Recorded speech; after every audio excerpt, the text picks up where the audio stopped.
Well, no, that is a tough act to follow. I guess tonight then Thomas has to come up and sing that he's going to have to really step up his game. Is there a supplementary agenda? No, there is not. Disclosures of pecuniary interest, direct or indirect, for open session agenda items and the general nature thereof. Councillor Solomon. Item 13C2, which is Committee of Adjustment decisions. One of the decisions affects land owned by a client. Okay. Councillor Pinsino. Thank you, Worship. 15A, I do business with the business that's recommended here. Okay, seeing no others. Number 9, recognition. Council, tonight we have Leaving Their Mark, Youth Art Initiative by grades 7 and 8 students from the Lambton-Kent District School Board. Audrey? Through you, Mayor Hope, to Council. At the last Council meeting, you will recall receiving in your information package information on insights from students at Queen Elizabeth School here in Chatham. Those students are here with us this evening, and they're grade 7 and 8 students, and I know that you're all very impressed with the thoughts and insights that they had provided, particularly as related to your strategic planning session that you had recently been through. So as I said, the students are in question, are actually here, and you're going to meet some of them this evening. So I'm delighted to introduce them together with some of the teachers who help make their experiential learning piece come alive. So Councillor Brock McGregor will explain a little bit more about the initiative and will introduce how students from grade 7 and 8 classes at Queen Elizabeth, Tecumseh and Winston Churchill left their mark on the municipality. Thank you. So the students from the 3 schools had the opportunity to participate in an experiential learning opportunity. The mayor went out to classrooms and heard what students think is important in this community, where they want to see our community go, and find out what mattered to them. As part of that process, they were invited to council chambers and came in this space and again shared with us and with staff some of the things that are important to them, got a chance to sit around the horseshoe, sit in the mayor's chair, hit the gavel, and leave their mark in council chambers so that we would be thinking about them while we sit here and make decisions. So you'll notice behind the mayor there's strips of duct tape on the bricks with words that represent what students want this community to look like in the future. So fortunately we have some of those students here tonight from Queen Elizabeth, and we also have a submission from Tecumseh Public School. They've sent a video. So we're gonna watch that video, and then we're gonna have the Queenie students come up into the middle of the horseshoe and share with us about what they think our community needs to look like.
So if the Queenie students could just come up into the center here, we'll grab a picture and you can share your words with us.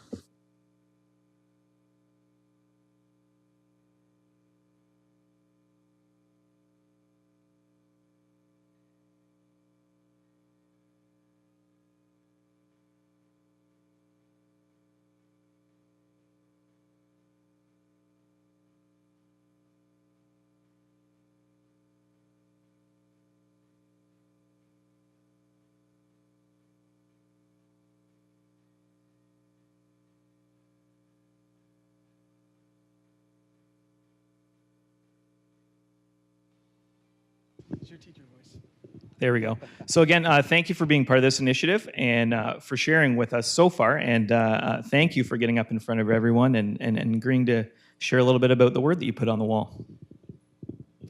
So the word that I put on the wall was safe, because I feel like I want more places in Chatham to be like where we feel like we can feel safe, or we can feel like we can belong, or we can like feel like we have a voice. And that's why I want to be most important in Chatham. I put inclusive because I think that it's important that everybody feels included, no matter like what culture you are. Or, yeah. I put the word values because I think sometimes we lose track of the values that connect us all, and if we're reminded of those, they guide our decisions. I put good place because there are a lot of people in this town that love to help out other people and support them. I put fun because Chatham's a pretty fun place, and yeah. I put friendly because I think it's a really friendly and welcome place to be. I put takes care of its nature area because I believe it's very important in the ecosystem of our world. I put clean because we have much less garbage on our streets and on our lawns than a lot of other cities. I gotta say, it was pretty amazing. You got out to Queen Elizabeth, Tecumseh, and Winston Churchill. We talked to a couple hundred students anyway, and they shared what they want to see in Chatham-Kent. This is just a touch of what they want. And it was a pretty amazing to watch when we asked them to be engaged, how engaged they were. So to put these words up here, the future of Chatham-Kent and keeping kids here is engaging them at this age here. The key message that I've told all of them that I want, if they remember nothing else but our visits, is that we want you to come back here to Chatham-Kent or to stay here in Chatham-Kent. There's jobs here, there's lots of things to do. So we're pretty excited about the future. If the kids I visit are any indication of our future, it's a pretty bright one. Again, thank you guys for all that you've contributed, and we're going to keep these words up on the wall for some time so that we can all be reminded of who we're making decisions for. Thank you.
Item 10, planning.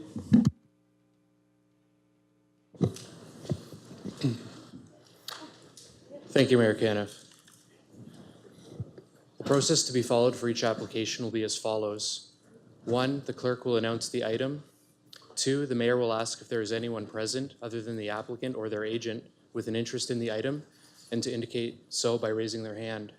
3, individuals or their agent present with an interest in the item other than the applicant will be asked to proceed to the podium, provide their name and address, and address council. Council will be asked if it has any questions of each presenter. Council will be asked if it has any questions of the applicant. Administration will be asked if they have any comments based on the discussion that may have occurred. Council will be asked what action it wishes to take with regards to the item.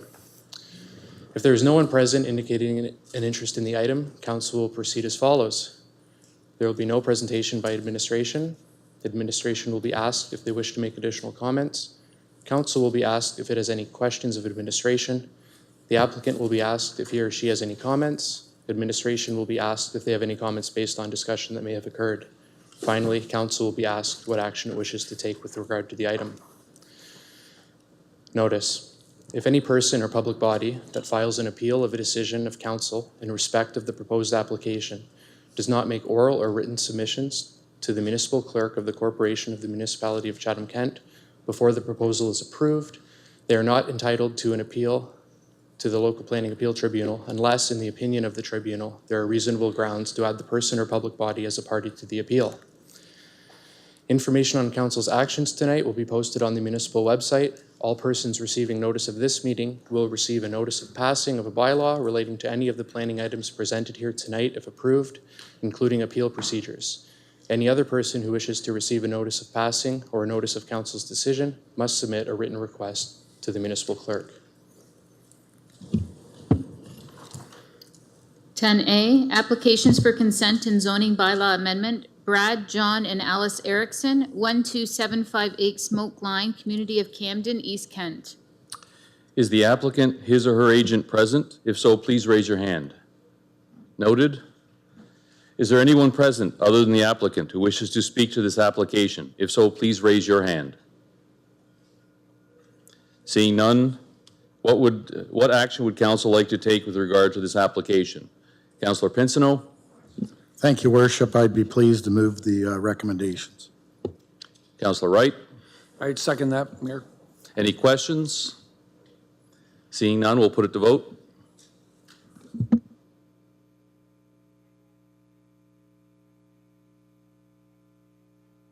All votes are in. Motion passes 18-0. Next item, 10B, application for zoning bylaw amendment, 1815513, Ontario Inc., 813 Queen Street, Community of Chatham, City. Is the applicant, his or her agent present? If so, please raise your hand. Seeing no one, is there anyone present other than the applicant who wishes to speak to this application? If so, please raise your hand. Seeing none, what action would council like to take with regard to this application? Councillor B. McGregor. I'll move the recommendation. Councillor Kirkwood-White. Happy to second. Questions? Councillor Crew. Thank you. Ryan, I sent you this question. Just what is a personal service establishment? I know it's listed in here, but can it be stretched? Thank you, Mayor Caniff. Personal service establishment is defined by the zoning bylaw. It means a building or part thereof in which persons employed in furnishing services and otherwise administering to the individual and personal needs, including but not necessarily restricted to the premises of a barber, hairdresser, beautician, tailor, dressmaker, or shoemaker. Certainly that's probably an antiquated definition, but generally could include a single service, medical practitioner, or businesses of that nature. Okay. All right, thank you. Any other questions? Seeing none, put it to vote.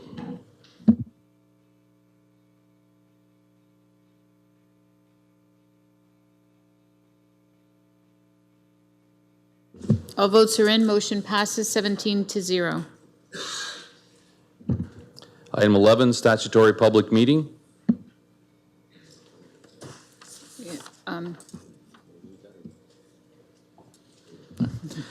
11A, amendment to water and wastewater development charge bylaw 18-2019 and 19-2019, Part 12, Municipal Act 2001. Is there any deputations from the public? Seeing none, Councillor C. McGregor. Yes, I would like to move the recommendation that the development charges by law 18-219 and 19-219 be amended to reflect the bunkhouse per bed water and wastewater required fee be reduced to 25% of the current fee. Councillor Pinsino. I'll second that, Your Worship. Any questions? Seeing none, we'll put it to vote.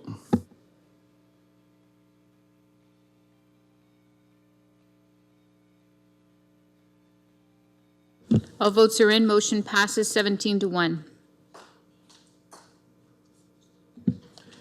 Are there any deputations? Yes, Council, this evening we have two deputations. Both are on item 19H, which is the relocation of the council chambers to first floor. Both speakers are from the Accessibility Advisory Committee. First speaker will be the chair, Michael Gerard, and on deck will be Rick LaMarche.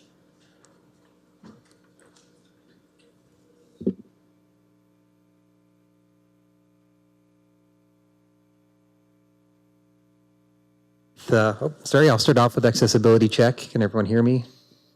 We're good? Okay. So my name is Michael Gerard. I'm from the Chatham-Kent Accessibility Advisory Committee.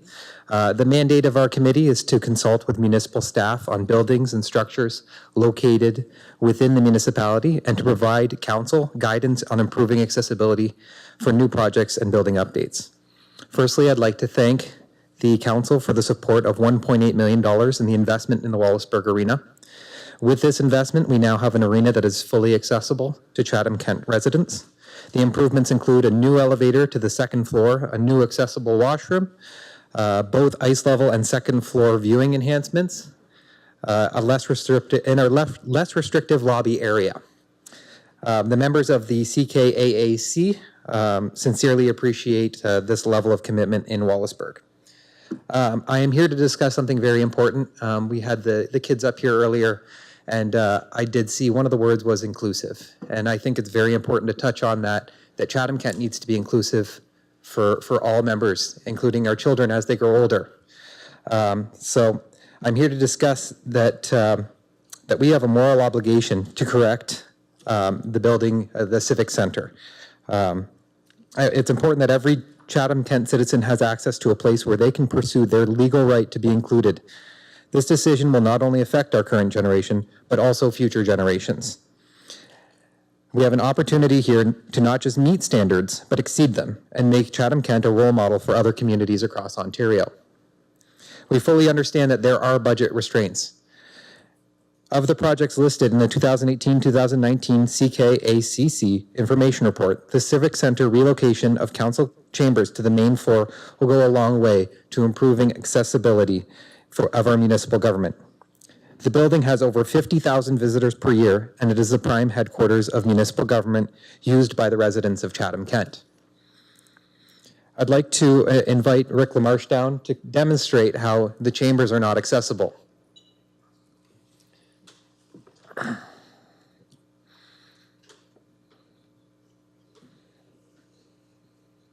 For an individual with mobility limitations or someone who uses a wheelchair, evacuation of the building is nearly impossible. The elevator is shut down and he would no longer be able to escape. We would have to carry him down the stairs or find another means of escape. If it was moved to the first floor, this would not be a problem. There would be wider hallways. There would be an incline on the ramp that would be now appropriate because I believe it's out of standard now. And then if Rick were to want to come up to the podium to speak, he would have to go behind the chairs. Therefore, everyone would have to move forward and get out of the way, and then he would have to sit at the podium, which is at speaker height. There needs to be a podium at height where anyone can access it. Okay? The steps leading up and down to the seating areas are also not up to code. If you notice, there are varying heights, and for someone with a visual impairment, it would be impossible to navigate your way up and down the steps. There also could be some appropriate lighting for people to be able to see back there. If you notice, the seats are also very low. Getting in and out of them are difficult. I did just witness someone having difficulty getting in and out of one.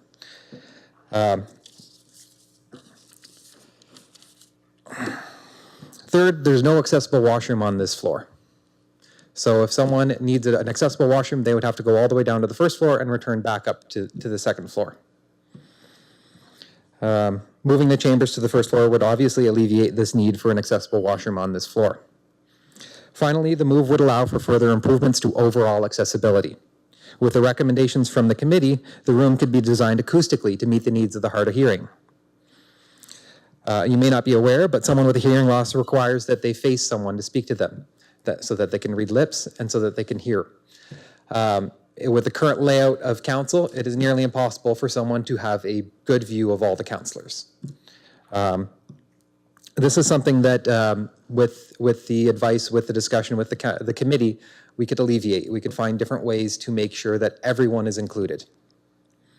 In summary, we understand that there are many challenges facing the municipality. We also understand that major renovations only happen every 40 years or so.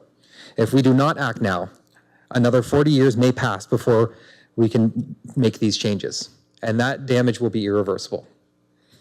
The CKAAC fully supports the relocation of council chambers to the first floor. This investment will provide accessibility to all residents of Chatham-Kent for years to come. Thank you for your time and opportunity to speak. Thank you, Michael. Thank you, Michael. Rick, did you want to speak also?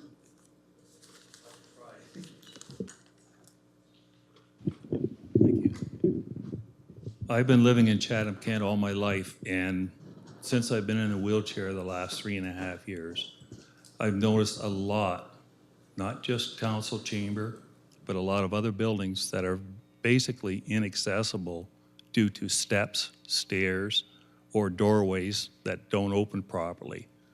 And one of the main things that I'm looking at, not just for myself, but for the future of Chatham-Kent, if it is more accessible, business-wise or council-wise, there's going to be more people with different abilities being able to facilitate the businesses in Chatham-Kent, come to council meetings, which will in turn grow the population. If they know that they can get into some place when they're in a wheelchair, or if they're in a walker or whatever, if there's accessibility, there's going to be improvement with accessibility, ramps or whatever they have to put in. It's also going to improve business. For an example, I'm on the Chatham-Kent Accessibility Advisory Committee, and I had the privilege of awarding an accessibility award to, it used to be Max Milk, and now it's Circle K. It's on the corner of McNaughton and Sandy. That is the only business in Chatham-Kent that has, like variety store, that has an automatic door on it. And it's not just for people with disabilities. The idea is, excuse me, the idea is if there's a mother, she's carrying her baby in a baby carrier, she's got a bag on her other shoulder, how's she supposed to open the door? It's impossible. And with issues like that, one of the issues that wasn't mentioned tonight was the elevator. And you said it would shut off during a fire. But when I get into the elevator, I back in, I can't turn around in it, and my feet are 3 inches away from the door, and I'm right at the back of the elevator.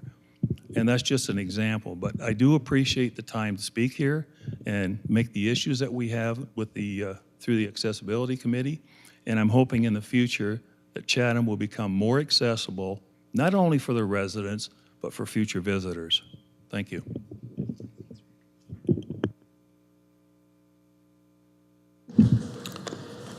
Item 13, consent agenda.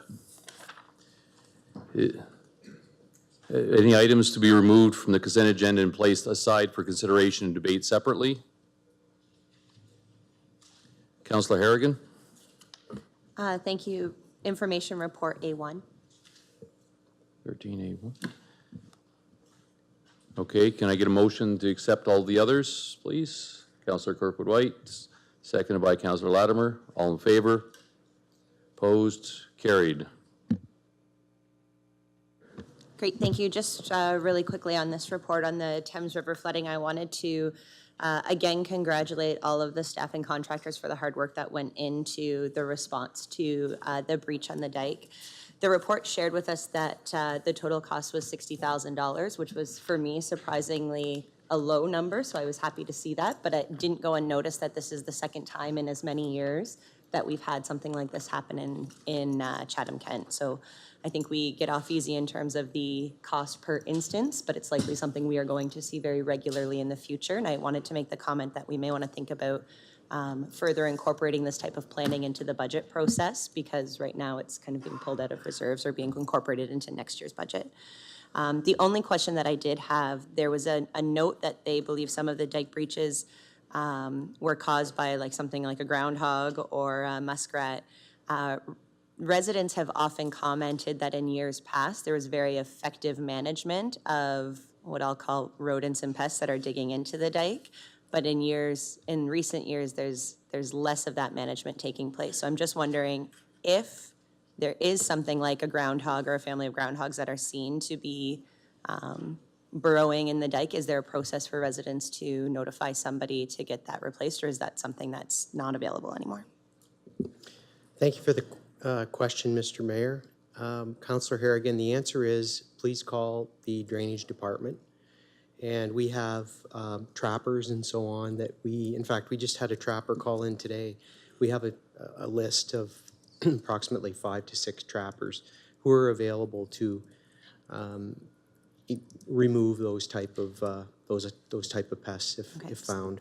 But it's a reactive, not a proactive service, so people need to call in. So council's not aware of this. I'll take this opportunity to very quickly say, we do have some proactive processes in place with what we call dike watchers in certain areas. So local area residents and pump commissioners, for example, that have four-wheelers and so on, do from time to time patrol dikes, report any leakage or potential holes or potential breach areas to us when they find them. So there are proactive means in place. It's difficult though, because typically when the access is available, the ground is drier, the water levels are lower and so on, and they're harder to see at those times because the vegetation is similarly higher and thicker and so on. So the time to see it, unfortunately, they're difficult to see until there's actually a leak in water coming through. Great, thank you, and congratulations again for all the hard work from staff and contractors during those couple of days. So. Thank you. I just want to say too, the contractors, the staff, including our internal staff, did a great job. It was really easy to manage because they do terrific work. Any other questions? Seeing none, Councillor Harrigan, seconded by Councillor Pinsino. All in favor? Opposed? Item 14, presentation of new notices of motion. Councillor Sakachi. I, Councillor Anthony Sakachi, here provide notice that I will bring forward the following motion at the May 27th, 2019 council meeting for discussion and voting.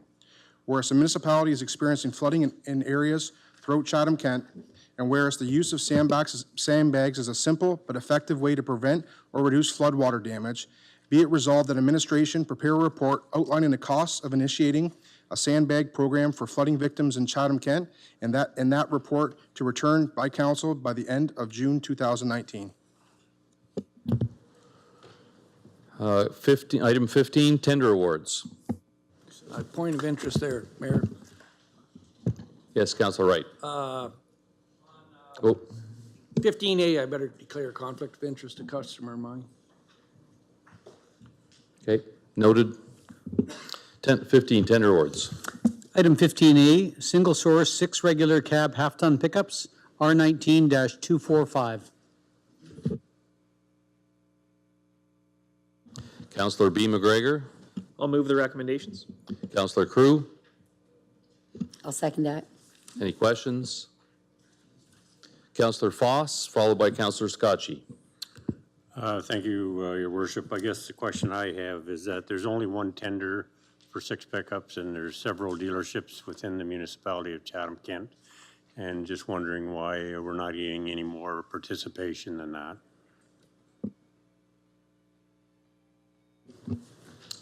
Through you, Mayor Caniff. Council, this particular RFP went out and there was 6 vendors that registered. It was just poor timing with the RFP that went out. These vendors get special pricing for municipal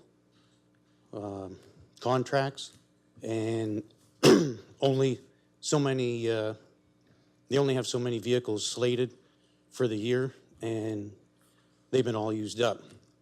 So they had to go to the next current model year, which is the 2020s, and they didn't have pricing available, and they didn't have confirmed delivery dates. Councillor Scotchy. Just a quick question. It's just when you're reading the report, it says that it lists the units that are past the life cycle. What kind of conversation goes into those pieces to determine, like, is there like a benchmark where you set for kilometers, or is it just basically how hard they've been worked? Because we see like the amount of trucks that are needed, but from a, you know, a visual standpoint or, you know, just a knowledge standpoint, how do we know those trucks have passed their life cycle? These pickups are due on a 7-year life cycle. For instance, the road supervisors, their pickups will get passed down to the workers, and then the workers' pickup will go down into our summer student pool, and then we'll take the worst vehicle out of the summer student pool, and those will go out to auction. So again, they've got a 7-year life cycle. It's based on that. Okay, so basically the building, so for instance, the building inspector, you would think that it'd be more highway and less wear and tear. So that vehicle is still going to be utilized by our fleet, though. That's correct. Perfect. That particular unit's got over 250,000 kilometers on it, but it's still in decent shape. So he'll get a new vehicle. That one will go back down to the summer student pool. Perfect. Just because it's nice to hear when we hear something's past their life cycle, just to kind of hear some information, like you just said. So to know that there's over 250,000 kilometers on there, and you know, that's something that I just kind of wanted a little bit of background. So I appreciate that. Just to follow up on Councillor Foss's comment, you mentioned that it was poor timing on the RFP. Will we consider changing the timing of our RFP so that we can get more bids in the future? Well, there's really no set time for it. Again, I didn't get it out very good, a little bit nervous.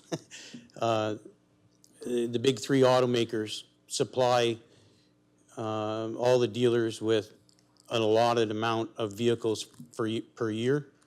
And so with the special municipal pricing, so I guess once all these vehicles are taken up from other municipalities purchasing,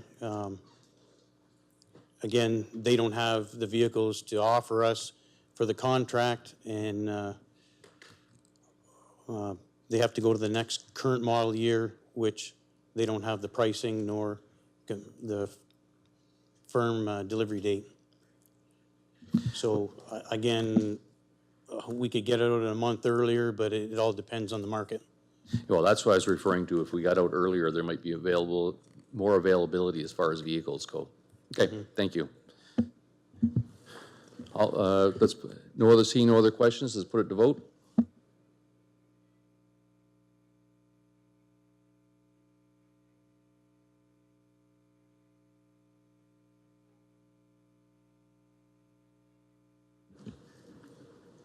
All votes are in. Motion passes 15-1.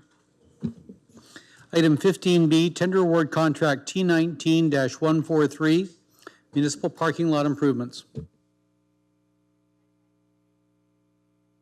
Councillor Foss. Thank you, Your Worship. I'll move the recommendations. Councillor Oche.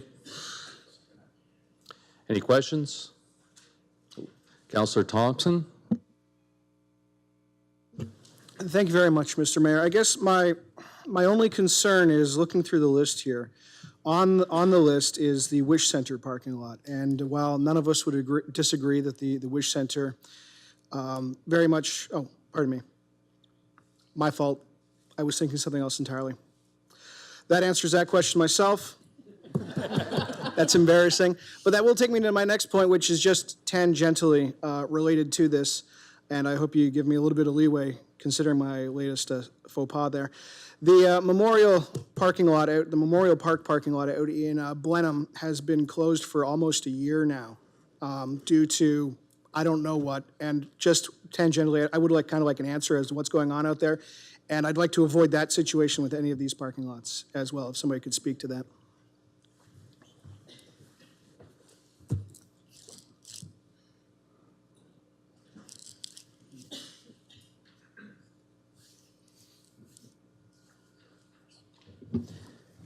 Thank you, Mayor Ganff. So the question, I guess, is regarding Memorial, the Memorial Arena, the spot repairs? No, it's not actually. So it has nothing to do with the report. My apologies, Chris. Okay. There's a parking lot out in Blenheim, which is, and memory serves, it is Memorial Park out there in Blenheim.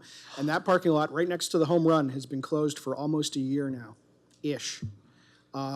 and it just sits there. It's a really heavily used parking lot. I just want to know what's going on with that parking lot and some assurances that that situation won't be repeated with any of the important parking lots we're discussing here.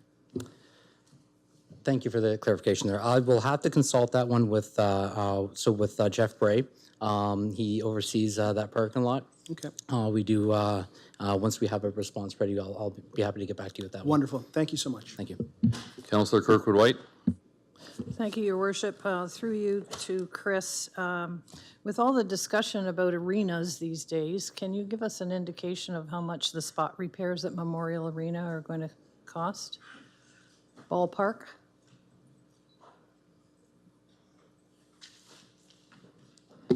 Thank you, Mayor Carniff. The approximate cost is $40,000. Thank you very much. Seeing no other questions, we can put it to vote.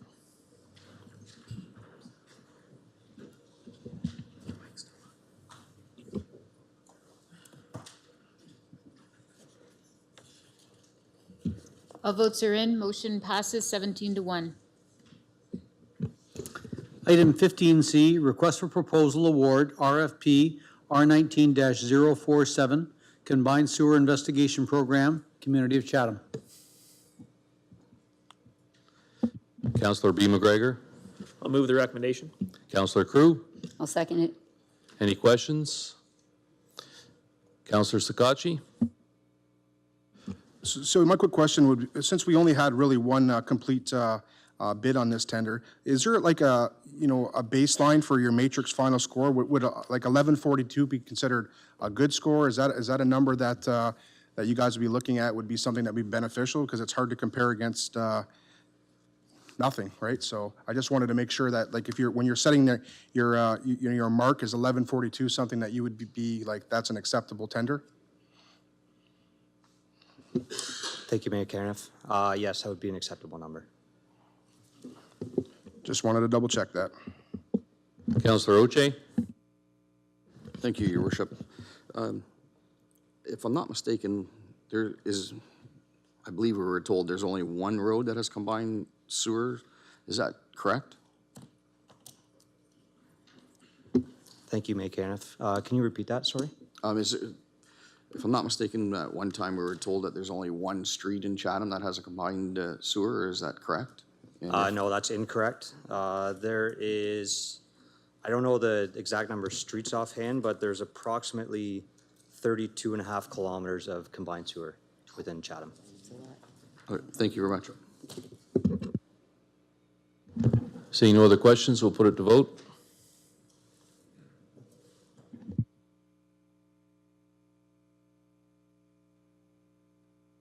All votes are in. Motion passes 18-0. Item 15D, tender award contract T19-112, maintenance of traffic control signals and related devices. Councillor Bondi. Thank you, Mayor Caniff. I'll move the recommendation. Councillor Finn. I'll second it. Any questions? Seeing none, we'll put it to vote.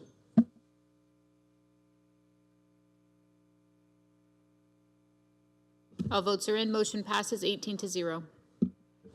Item 15E, tender award contract T19-214, cabinet and vanity replacement, 99 McNaughton Avenue, West, Chatham. Councillor Kirkwood-White. Thank you, Your Worship. I move the motion. Councillor B. McGregor. I'll second. Any questions? Councillor Finn. Just one through you, Mayor. What is there an explanation why there's such a big difference between the first and the second place bids?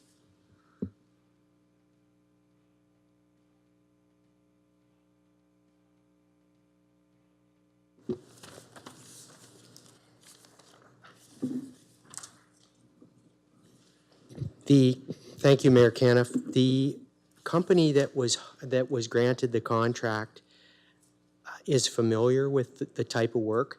This is the second phase of two phases. So the first phase was already completed. The first half of the cabinets were already replaced. So this completes the remainder of the replacements. So That's the best answer I can give you, Counselor. They're familiar with the building, they're familiar with what they're getting into, so they gave a price slightly more aggressive than the others. Councilor Latimer? I don't know whether, I wanted to know, or through the mayor, I would like to know whether with the first phase, the vanity replacement especially, did it improve the accessibility of that bathroom or the bathrooms at 99 McNaughton?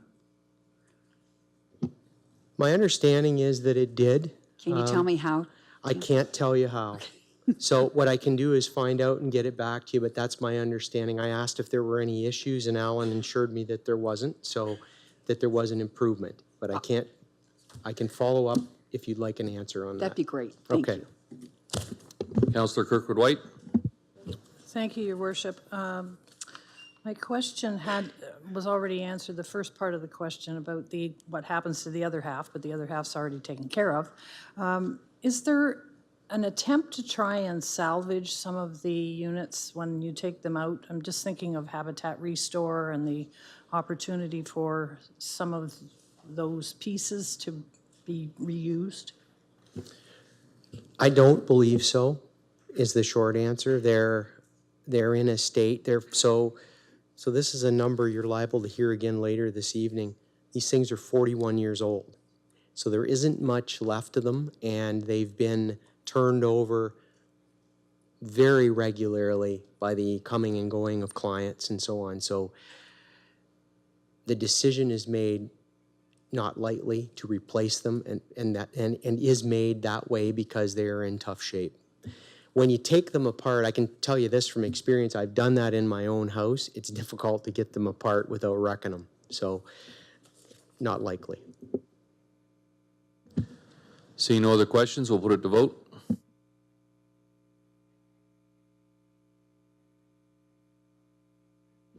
All votes are in. Motion passes 18-0. Item 16, Community Human Services. Item 16A, Ontario Budget 2019, Implications for Public Health. Your Worship, we have a presentation by Dr. Redyke.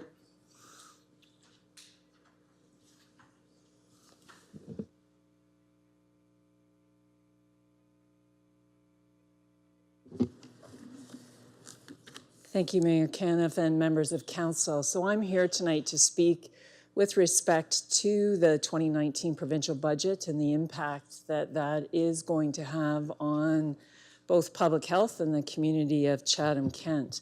So my presentation tonight is in response to Councillor Carmen McGregor's motion to bring forward to council some more information regarding public health and the work that we do, and then follow up with some information about the budget and what some of those impacts are going to be for our community.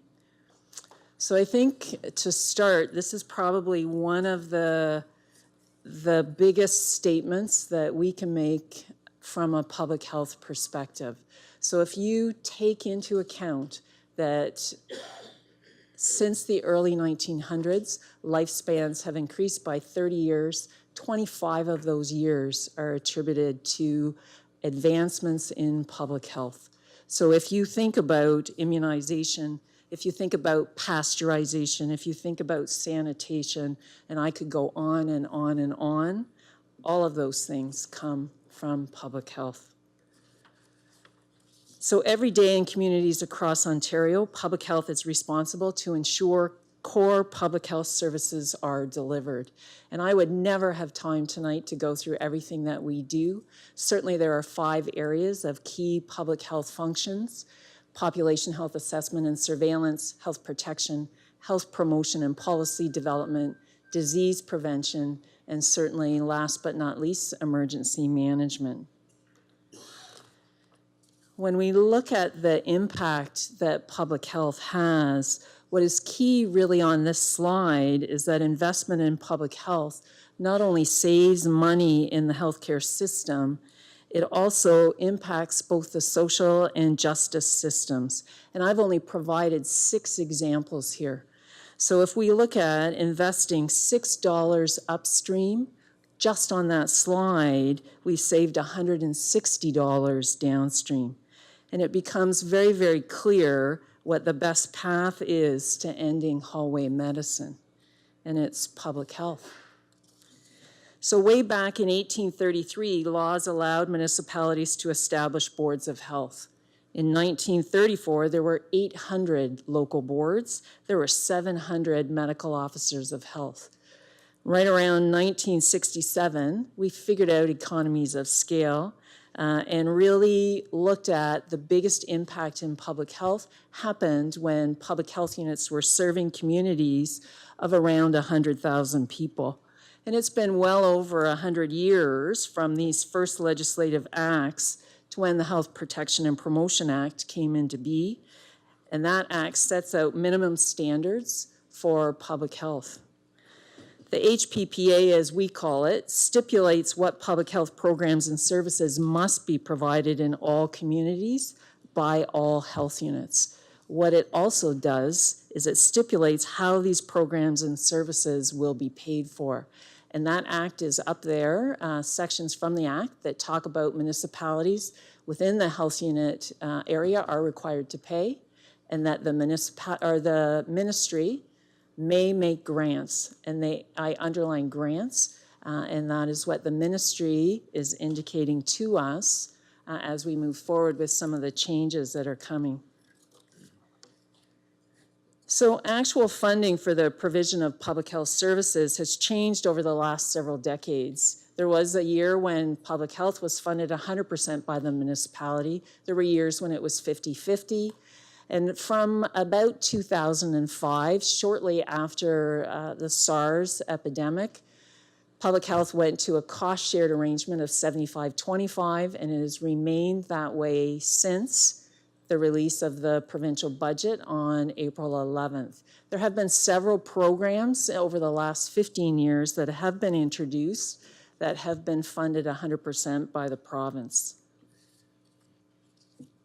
So on April 11th, with the introduction of the 2019 budget, I think the key things here are what's underlined in red. They are indicating that they will be adjusting the provincial municipal cost share arrangement and that they will be establishing 10 regional public health entities and 10 regional boards of health. There are currently 35 health units in Ontario. Most are standalone independent companies or corporations. A handful like Chatham-Kent and Sarnia-Lambton are embedded within the municipal structure. So here in Chatham-Kent, our Board of Health is classified as a semi-autonomous, acknowledging that while they are a requisitioning board, independent of council, administratively they are part of the municipal corporation. Our health unit employees are employees of the corporation of the municipality of Chatham-Kent. Our collective agreements are between ONA and CUPE and the corporation. And we currently have 84 full-time equivalent employees in our public health unit. On April 29th, the government and the ministry let us know that the changes to the cost-shared arrangements are what's up there on the screen. What they did tell us at that time is that not only will these changes of funding impact the cost-shared programs, that all of the previous 100% provincially funded programs will get rolled up into this cost-sharing mix. So certainly an impact right across the province.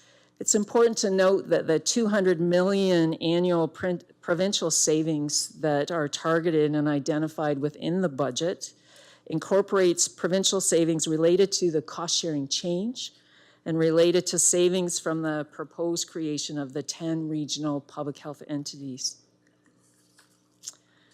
So on May 1st, Chatham-Kent Public Health had its one-on-one consultation with the ministry. The information on this slide and the next two slides was embargoed until Friday night. So I'm actually pleased that we're able to share this in open session with all of council tonight. So in 2018, our budget was approximately $9.5 million, And at that time, the ratio was around 79% provincial, 21 municipal. And this is pretty standard with what I've been saying to council all along. We were at about an 80-20 when you took in the 100% funded programs. What I want council to be aware of and the community to be aware of is this amount does not include our Healthy Babies, Healthy Children program. That is a $1.1 million program that's provincially funded, and we have had no word on the status of that program as to our 2019 funding. It also doesn't include our MOH compensation or our Canadian Prenatal Nutrition Program, which is a federally funded program.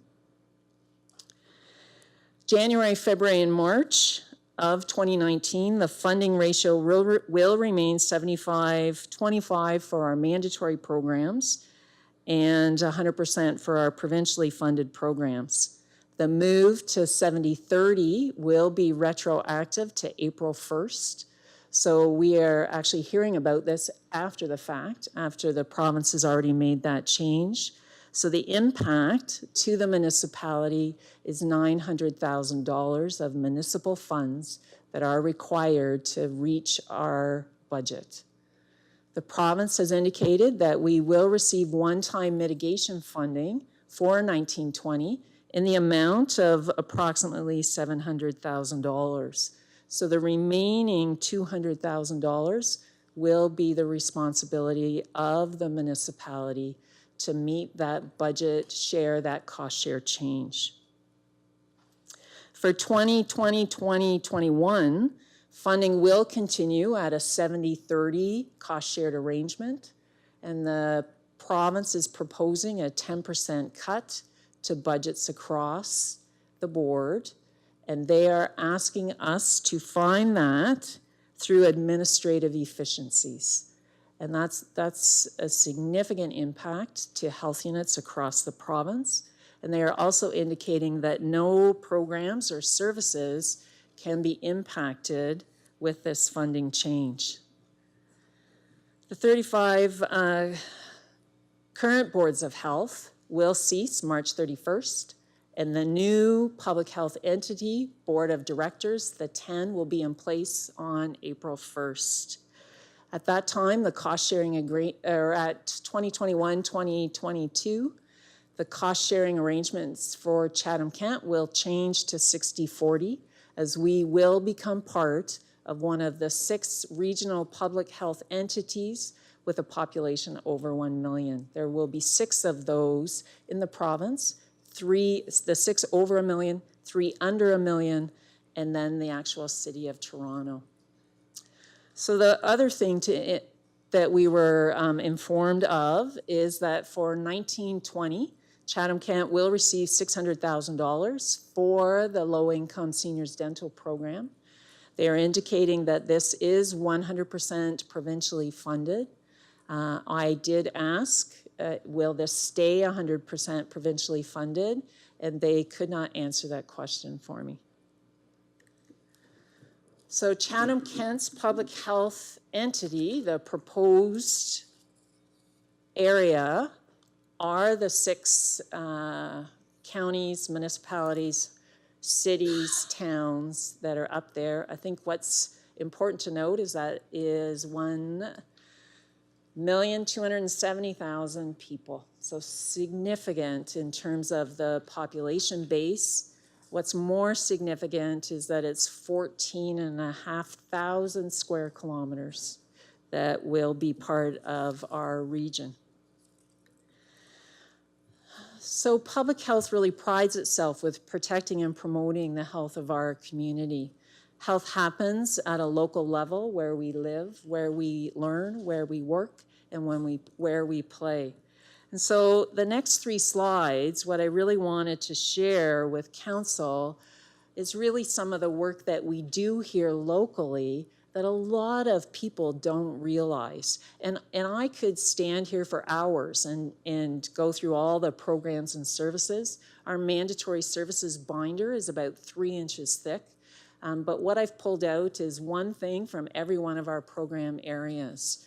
So certainly our breakfast program, our student nutrition program has grown significantly over the last several years. We provide breakfast and or snack in all of our schools, every single one of them. Policy work around tobacco is especially important as the landscape and issues around tobacco, e-cigarettes, and cannabis are ever changing. And the work that we do around the opioid crisis, around naloxone, with our community partners. We have had nurses in our IT department work together to develop an online form that we are able to order and report around our naloxone program.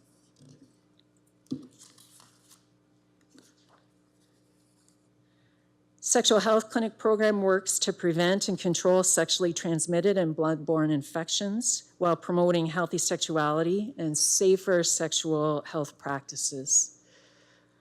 You see a stat there that 100% of all of our JK, SK, grade 2, grade 7 students receive dental screening, and then they also receive the appropriate follow-up that's required throughout the community, and that was over 3,000 children just in 2018. And then in addition to those 2,663 home visits, 1,388 visits were made by parents and infants to our baby weigh-ins and developmental clinics, and those are held in Chatham, Wallaceburg, Dresden, Bothwell, Ridgetown, Thamesville, Tilbury, and Wheatley. Every year, 4 million Canadians experience foodborne illness. CK Public Health works to prevent CK residents from getting sick from the food they eat by enforcing food safety standards and educating owners and operators around safe food handling. I think it's interesting to note that our inspectors did 170 food safety inspections for the International Plowing Match alone. So just for that one contained event, 170 inspections.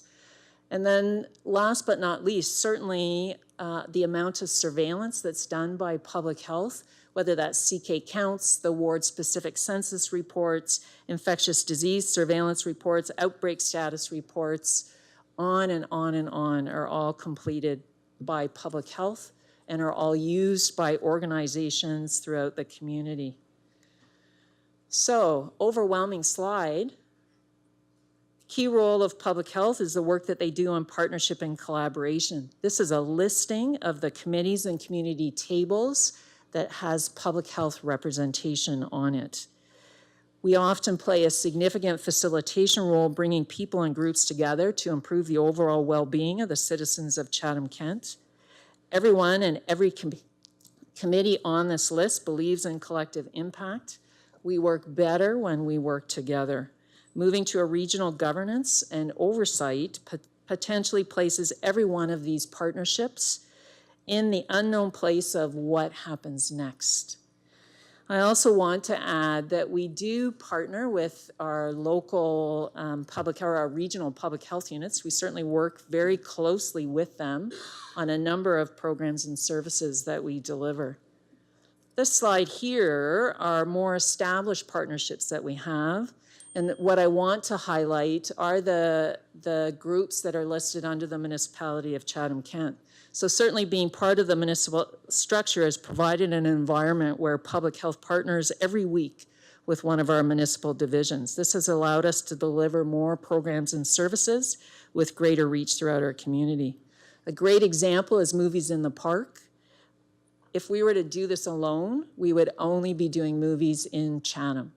By partnering with a number of municipal departments, this year alone, we were able to offer programs in Chatham, as well as Thamesville, Tilbury, Dresden, Wheatley, Wallaceburg, and also out at Wilson's Conservation Area. So when public health is doing its job, we go about the community virtually unnoticed.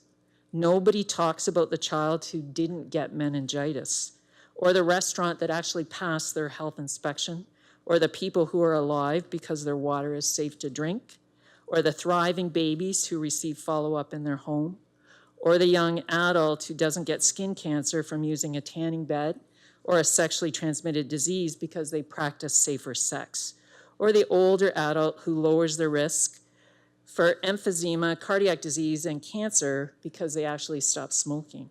It's not until there's a crisis or a public health emergency that public health becomes part of the media messaging. Maybe being invisible, quietly going about improving lives in our community has actually been our disservice.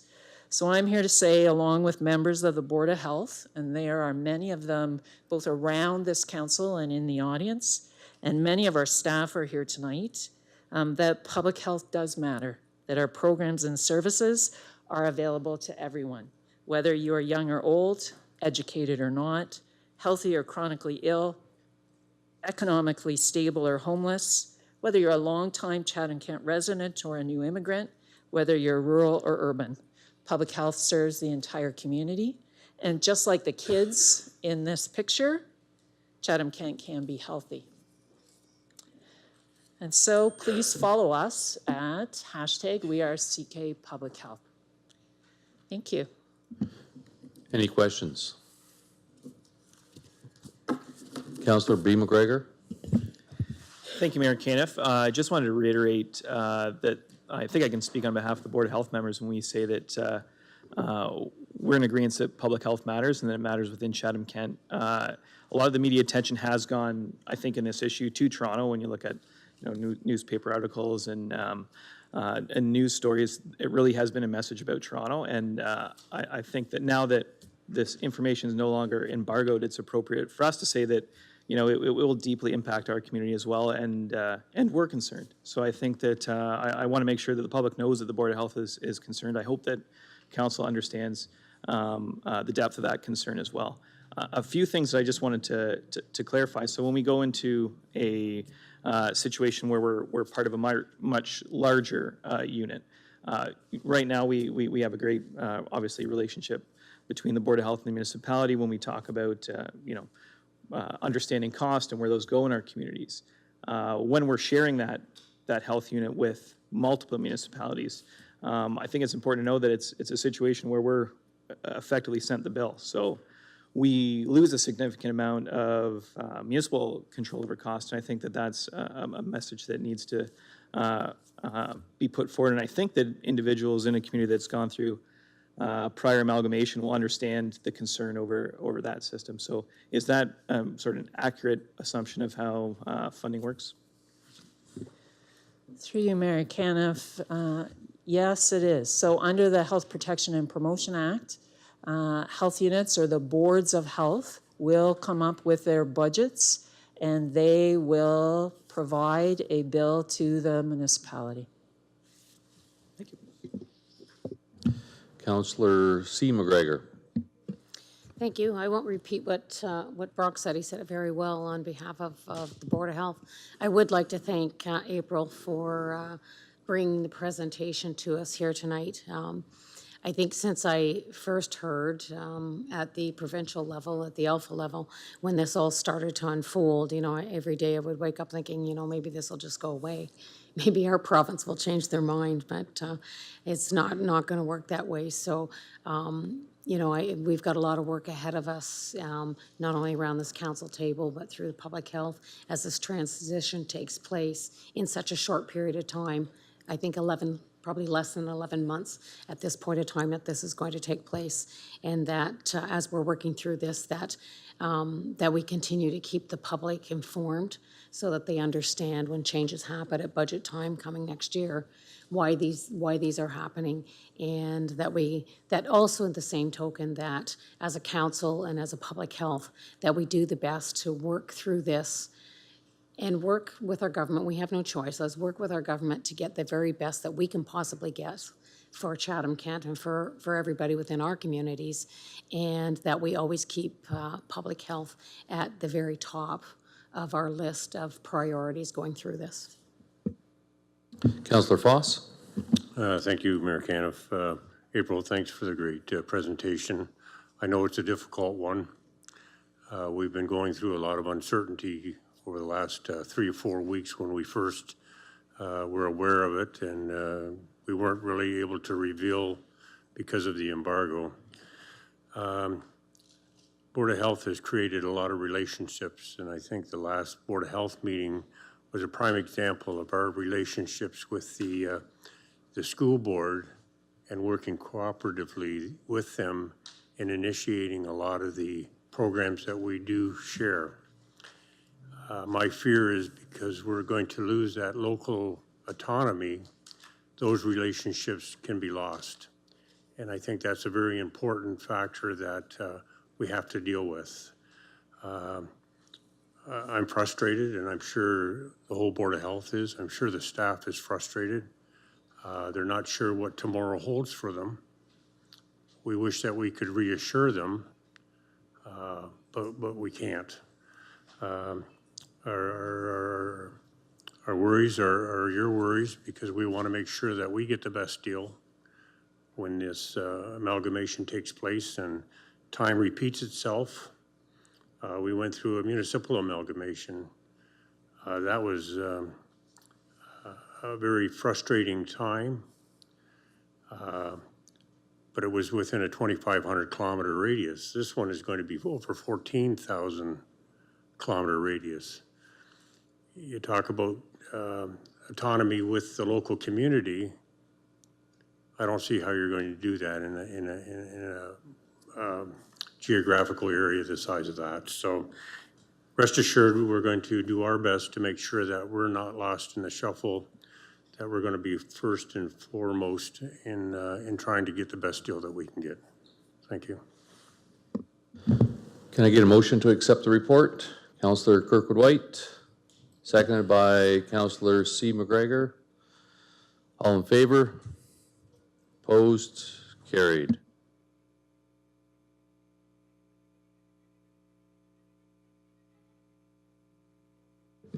Item 16B, 67 Adelaide Street South, Chatham.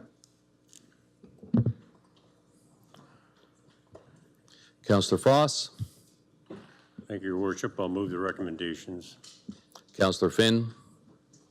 I'd be happy to second it. Any questions? Councillor Solomon. Okay, through your worship I take it it's Dr. Rittek. This is a 2016 program that the province announced, and it's now 2019, and I just listened to your presentation. Is this program still in place 100%? So through you, Mayor Caniff, yes, it is. So this is a different ministry, and certainly MCCSS is very, very supportive of all of our Indigenous work and the Journey Together program. And they have given us indication that this program will continue without any funding cuts. Okay. Thank you. Seeing no other questions, we'll put it to vote.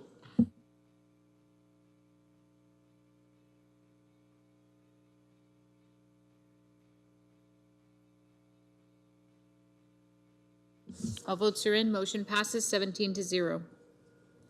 Item 17, Community Development. Item 17A, application for removal of the H holding symbol PL 2019-0046-538863, Ontario Limited, Sleepy Meadow Drive, Blenheim. Councillor Thompson. Happy to move the recommendations. Councillor Latimer. Second that. Any questions? Seeing none, we'll put it to vote.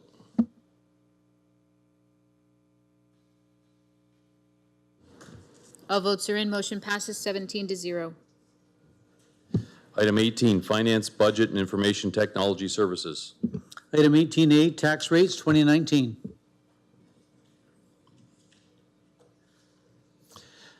Councillor Oche.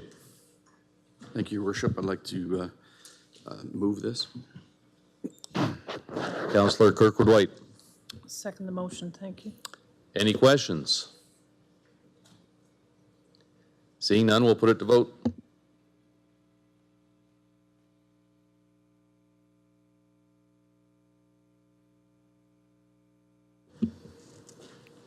All votes are in. Motion passes 16-1. Sorry, Councillor Bondi, you didn't vote on that one. You can just tell me. Thank you. 17-1. Item 19, infrastructure and engineering services. Item 19A, 2019 cemetery life cycle projects.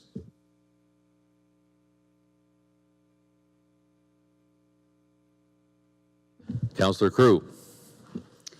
I'll move the recommendations that the 2019 cemetery life cycle projects totaling $60,200 be funded through the cemetery life cycle reserve. Councillor Oche. I'll second that. Any questions? Councillor Bondi. Thank you, Mayor Caniff. I've just a quick question, Thomas. I think I lost him. Oh, Mr. Mardley. Doesn't really have much to do with this recommendation, but could you just clear up for us, at the cemetery, I see people construct small little structures in front of markers, tombstones we used to call them. And the grass cutting, obviously that's an issue. So is there a rule of what people are supposed to do? Because sometimes they can get pretty elaborate, sometimes not. I just didn't know if there is actually a policy of what people are supposed to or not supposed to do in that case. Thank you, Mayor Caniff. There are very specific rules about what you can or cannot construct in a cemetery in all of our municipal cemeteries, and we use a singular bylaw for all of our municipal sites. The short answer is you can't construct anything on a cemetery site. I guess the rule's not working very well. Except for a monument. And you are permitted to erect a flower bed, which would be the width of the monument base out a foot with mulch and fresh flowers.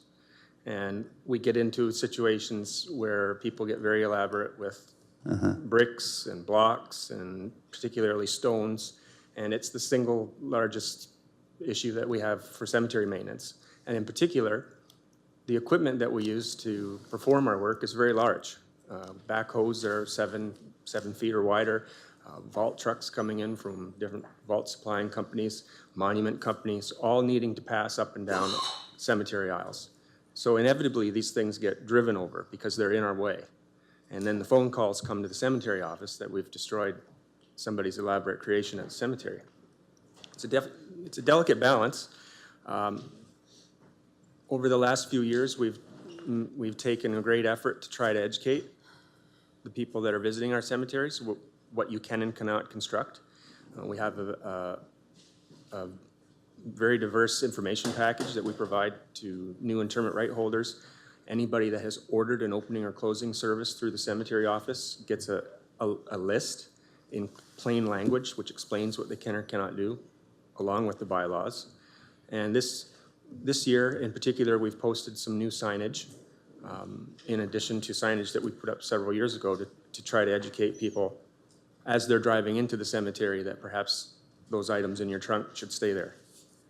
And so we're really hoping that we get some cooperation from the public. And I have seen over the last couple of weeks that there's been quite a bit of cooperation.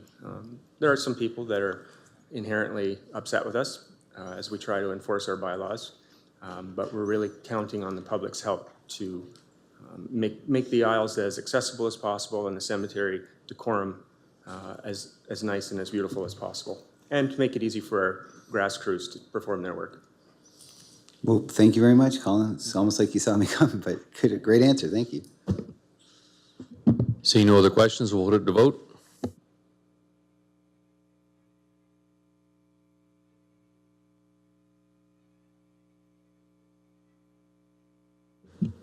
Councillor Solomon? Thank you. All votes are in. Motion passes 18-0. Item 19B, asset management contractors roster. Councillor Kirkwood-White.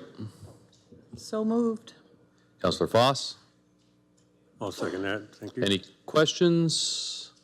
Councillor Pinsino. Yeah, just on this, if you can't get one of the people that are named here, can you bring somebody else in on an emergency basis? Thank you, Mr. Mayor. The way the roster would work would we would call their first ranked roster. If they declined the work, then we would call the second, third, and fourth until we had someone accept the work. And if we didn't get to that point, then yes, we would be able to call in someone on emergency. Okay, fair enough. Thank you. Thank you. Councillor Oche. Through your worship, just for the audience and any new counselors that don't know, how do you pick these particular people? Like, because there's hundreds, obviously, of some companies that do a certain job. So how would you narrow it down to say 4, 5, or 2, depending on what it is? Yeah, thank you again, Mr. Mayor. So the rosters were posted on the Chatham-Kent Bids and Tenders website. So they're open for public bids, so all contractors had the opportunity to bid on this work. And the way that it was selected was through a percentage process in 2 phases, the first being equipment and experience, and the third being pricing. So it was open to public bid for any contractor that was willing to put the bid in. Thank you. Seeing no other questions, we'll put it to vote.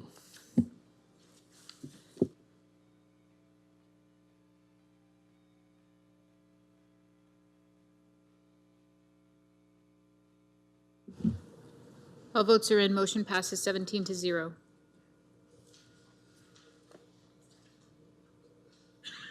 Item 19C, lease renewal, 35 Talbot Street West, Blenheim, to the Canadian Post Corporation. Councillor Latimer, I'll move the recommendation. Councillor Thompson, Happy to second it. any questions? Seeing none, we'll put it to vote.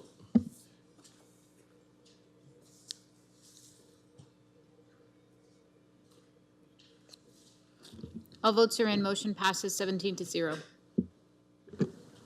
Item 19D, 2019 Building Life Cycle Projects. Councillor Harrigan, I'll move the recommendation. Councillor Oche, I'll second that. any questions? Seeing none, we'll put it to vote.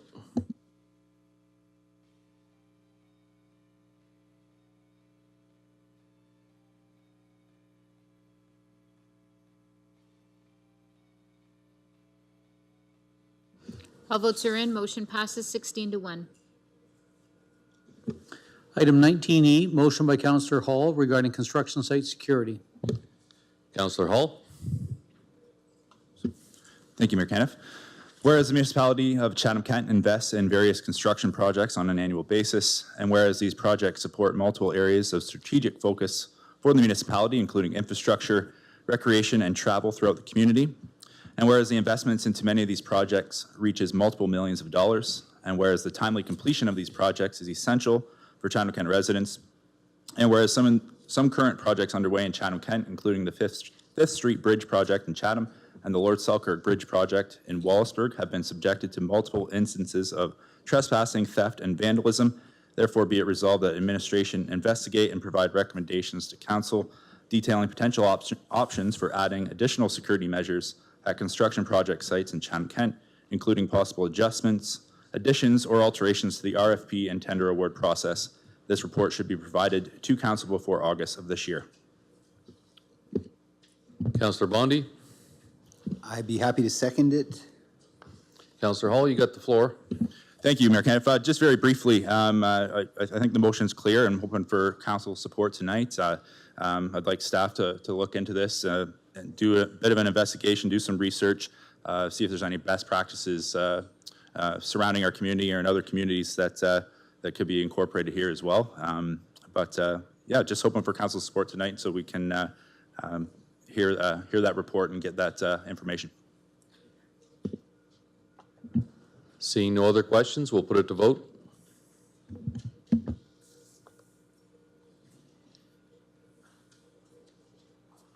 All votes are in. Motion passes 18-0. Item 19F, motion by Councillor Pinsino regarding McKinley Road improvements. Councillor Pinsino, Thank you, Worship. Whereas Rosa Beach Line is closed for an indefinite period of time, and whereas Richtown business owners have been adversely affected due to the closure, I move that costing for tar and chip surfacing of the McKinley Road between Rosa Beach Line and New Scotland Line be brought back to council to create an acceptable connecting link for area residents and visiting tourists. Councillor Wright, Mayor Caniff, I'll second that. Councillor Pinsino, you have the floor. Thank you, Your Worship. The motion is pretty self-explanatory. I received a written notice from the Improvement Association in Ridgetown, and they are quite concerned with the loss of business that they feel the closure of Rosa Beach Line is going to have on them. And there's no end in sight to when this slope is going to be fixed. It's in the millions of dollars, and there's like 3 options out there as to which way we're going to go. And technically, this could take years to figure out. This motion is to get costing and bring it back to council. And at that point, hopefully I can justify why it needs to be done. Thank you. Any questions? Councillor Foss? Thank you, Your Worship. I see merit in what Councillor Pincinel is trying to do. But if I look back last year, we were looking at a similar situation where an area wanted to upgrade their roads from gravel to tar and chip. And my fear is that if we approve this, this could open the door for other projects looking for similar improvements. I guess we can all find rationale for why we should do stuff. And there's always a good rationale for it. But my fear is that it could open up a door that we won't be able to close. So I'd have to, at this point, not approve the motion. Councillor Wright? Mayor Caniff, thank you. At this time here, the people along the lakeshore have to drive back to Kent Road 15 to go to Ridgetown, where it's a real inconvenience, or they have to run the gravel up to the New Scotland line, which is already tar and chip from the New Scotland to Talbot Trail. It's adding 10 kilometers extra on them just to go to Ridgetown, or they're going to have to run the gravel roads, and they've stopped going to Ridgetown to the stores. The merchants of Ridgetown have really noticed a drop-off from it. Thank you. Councillor Scacci? Councillor Foss touched base on my first comment, but my second one was I just wanted to see if I could direct a quick question to Thomas, to Mr. Kelly, if you don't mind, sir. Because of this closure, is your team going to look at the area again? Because honestly, I can tell you that in the last week or so, I've had a lot of concerns from, and I touched base with you a little bit, from people in the Rondo area, the Kent Bridge Road area, in regards to the excessive traffic that's coming through their areas now and the speed. And I know in the past you've been pretty receptive to gathering some information. Has your team prepared any scheduled anything to kind of go look and see the demographics, how it's changed with Rose Beach Line, and what we can do to mitigate some of the dangers with the excessive traffic? Thank you, Mayor. No, we haven't yet to date, but if you would like, I can get more detail from you, and we can start off. When we look at speed and increased traffic, the first thing we look at is compliance, and we would involve the CK police. And that's the first step, just very similar to other examples that we've had, and we're certainly willing to do that. Perfect. And the other question, and Councillor Pincinel touched base on it as well. What are we looking for in regards to, like, time-wise, to actually looking at that whole area if we're going to do something different for a new road or something like that? The reason why I'm asking is there's people that have property in those areas that are kind of held up because they don't know what's going to go on. I was just talking to a resident recently who has a commercial business there, and back while you had public consultation in regards to some things that may transpire because of the closure of Rose Beach Line. So it's kind of putting them at a little bit of a standstill because they don't obviously want to invest in their property if there's a opportunity potentially for their property no longer exists. So is eventually that report going to come back to council of what we can do as a long-term fix for that? Thank you, Mayor. Yes, the timing, the critical piece of the information we need is really from the Lake Erie Erosion Project. The timing for that is going to be about March of 2020. We did have an environmental assessment that was in process, virtually completed, but we put that on hold until we had that input from the study. So we plan to come back to council, say in March or April of next year, and then from that we'll be able to make some decisions, develop action plans. Thank you. I just think it was very important publicly to stay. The reason why we're kind of held up is because we're waiting for that information from the shoreline study before we make any logical decisions. So thank you very much for that, Mr. Kelly. Councillor Thompson. In the interest of brevity, all my questions have been answered. Thank you. Seeing no other questions, we'll put it to vote.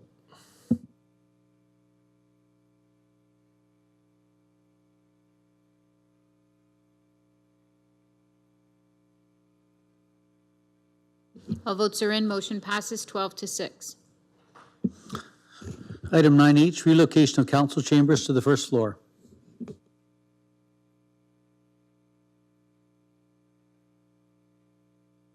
What is council's direction?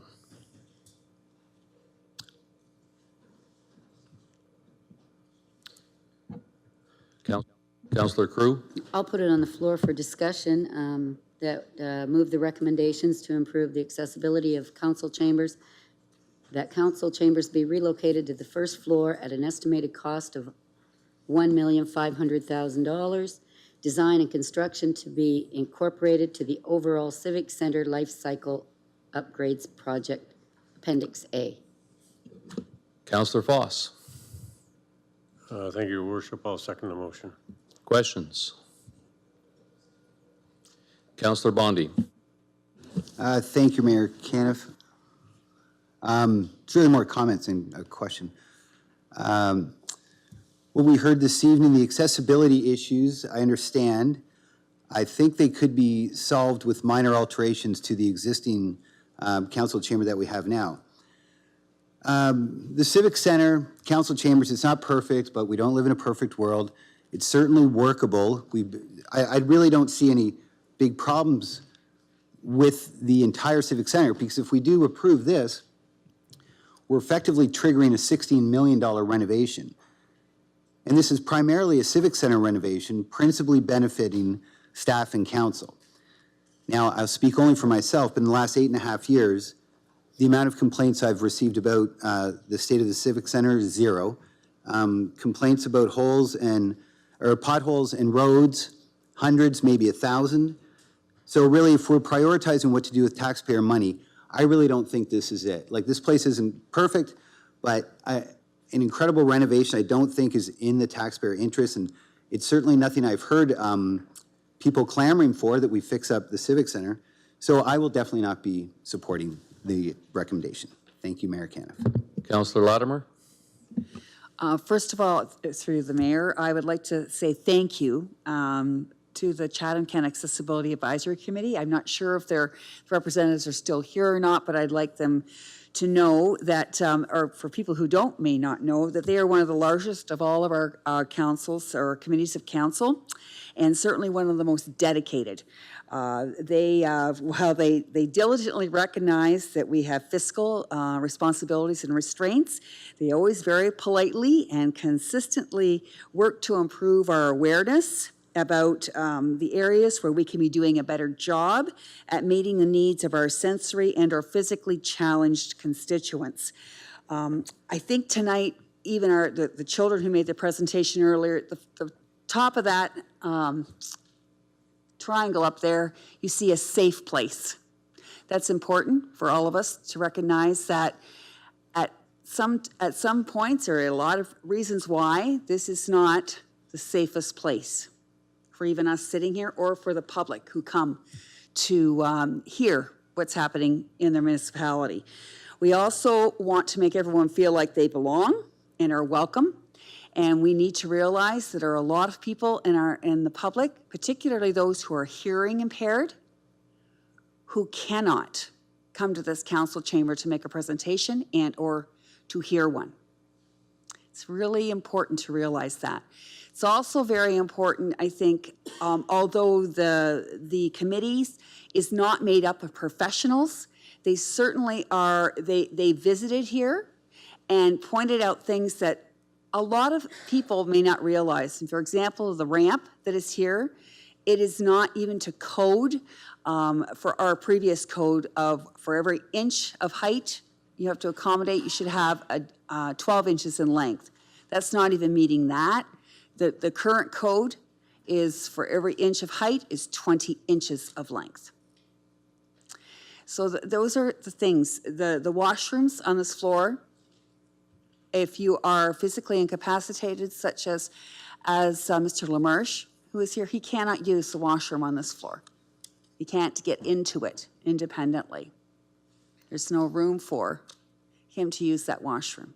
And the elevator, there's barely room for him to get into. So I'd like to pass along our appreciation to that committee and continue to relay to them to keep on bringing these issues that some of us who may not have those challenges, they need to bring those issues to fore. And I will be, I feel at this point, I have a question for Thomas, if I may. Thomas, do we have the monies? Is that the reason why this renovation was turned down by the previous council? Or were there other issues? I'd like to hear. Thank you, Mayor. So we did present back in January of 2017. At that time, I feel that the approach of the direction given by council was, it was a lot of money. It was 14.4 million at that time. And that rather than, we presented a plan that we would go out and competitively source, we would plan it accordingly such that we would minimize the cost of this transition. This is a 42-year-old building, and at the heart and soul of it is the HVAC system. That HVAC, we note in the report, failed 65 times last year. In 2017, we said it's going to go anytime. We are still faced with that today, in fact, in a worse situation. So what we are suggesting is that it's not like your residential replacement. For us, that is a major design change. That technology of that unit doesn't even exist anymore. So we are trying to, this plan you have in front of you is really to present a very prudent plan. Anything we do, we will have to move people out of the building in order to accommodate. So it's a completely different design, unique valves. We have to rip out all of the ceiling tiles in order to implement that particular plan. So the council at the time, back in 2017, I felt the concern was it was a lot of money and there were other solutions. And those other solutions were, as it breaks, just fix it. And after 2 years, that's not working for us. We can't continue down that path. If we did fail, the HVAC in particular, if it failed tomorrow, we would be down as a group for at least 3 or 4 months because we haven't planned it out. And the cost would be significantly higher because it's emergency type work and it's not being competitively bid. So this is really our best recommend to go forward. We don't like the numbers either. They're not confirmed. They're only estimates at this time. But that's what's required to really bring this building back up to code. The risk, which I just want to make council aware, is that replacing the HVAC system could, and we believe, will result in an extensive renovation. So we will have to upgrade this building anyway for all accessibility. So that's the risk. We also have that in the report to retrofit this particular area would be about $750,000. And to move it downstairs would be 1.5. Thank you. Councillor Pincinel. Thank you, Worship. Originally reading this, it's 1.5 million versus 758,000, and that doesn't sound half bad. However, does this trigger a lot more money? The public perception is that we will spend 16.6 million if we pass this motion tonight. So my question through to you, Thomas, of the 16.6 million life cycle, how much of that has to be spent due to the relocation? Like how many, like, do we have to spend the whole 16.6 million? Or is there things we can do, things we don't have to do? Yeah. So thank you, Mayor. So first to ease the pain a bit is that it is over a 3-year period. So it's looking at about 5.3 million per year in that range. The second thing is that we didn't have back in 2017 is we have opportunities for government funding. The $6 million that the government just presented on the federal gas tax could apply to this. There are other opportunities for energy conservation that we could apply for. We note in the report that the 16.6 may not come from all of our reserves, although we feel we have that over the 3-year time period.